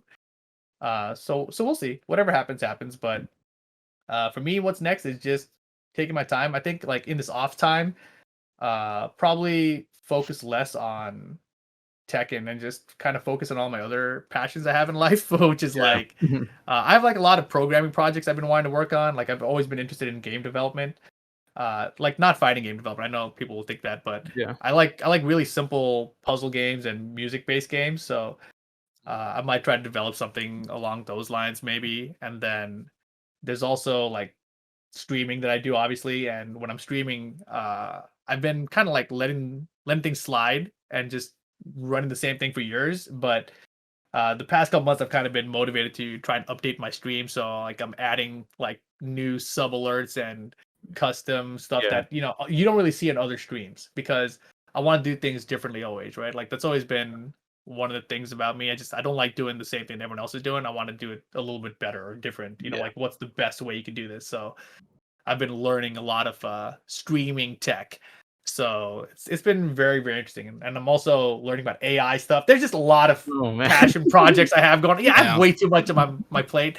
I picked up my guitar the other night and I was like, maybe I should learn guitar again, you know, like I'm all over the place. Yeah, so I think you know, once December rolls around and I think I only have a couple more commentary gigs lined up. Once that's done, I think I'm just gonna kind of take a break. But I say all this, and you know, sometimes in commentary life, you know, or like just in life in general, things just come at you, and you're like, well, I thought I was taking a break, but here we are. I guess I'm gonna go, you know, to Japan and do this thing instead. You know, who knows? You never know. So yeah, that's what's awesome. Next. All right, man. Thank you so much for doing this. And I wanted to say, so yeah, twitch.tv/levelupyourgame. Definitely go follow. And what's your Twitter? Twitter is Repaul. That's my first name, REEPAL. There's also a Twitter, Instagram, and YouTube for Level Up Your Game as well. And I have a new YouTube for all my non-fighting game stuff where I put all my run-throughs like Guardians of the Galaxy or God of War, etc., Uncharted. That's youtube.com/c/Reepal, REEPAL. Awesome, dude. And I was gonna say, I want to promote this episode this week. You might notice that you have me blocked on Twitter, and I'm gonna explain to you why. Okay, it's not. No, listen to this. You were commentating something, right? And you said something like, "Oh, who's this player?" Someone messaged me who this player is because they were like on the tip of your tongue. And I DM'd you on Twitter and said, "Oh, that's Shingalinga Ding Dong from Tennessee." And you were like, you responded blocked, and I was like, "Oh fuck, I was just fucking around."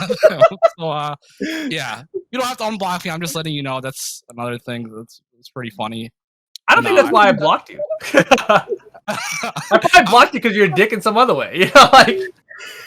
Dude, I guarantee you that's why. If you look at the last thing I sent, I was like, that's whatever. But yeah, just letting you know, you might not see the post, but yeah, no, dude, you're awesome for coming on. I really appreciate you, dude. You're dude, greatest. Thanks for coming on, man. Thanks for everything you do for Tekken. Really appreciate it. Thanks to you guys, man. Thanks for having me, man. I like doing podcasts like this where people are trying to do new stuff for the scene, right? Like there needs to be more. So I'm happy to support.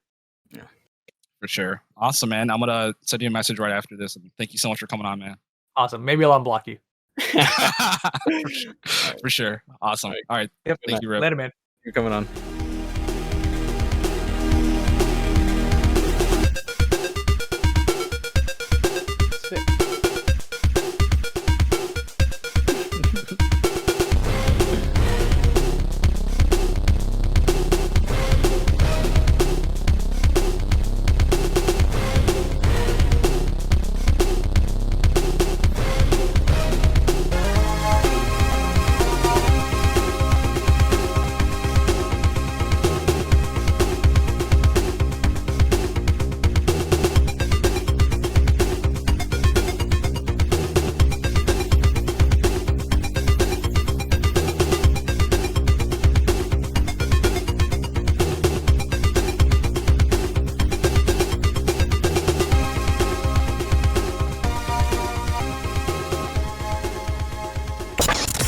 FGC Job Squad, your premier Tekken podcast.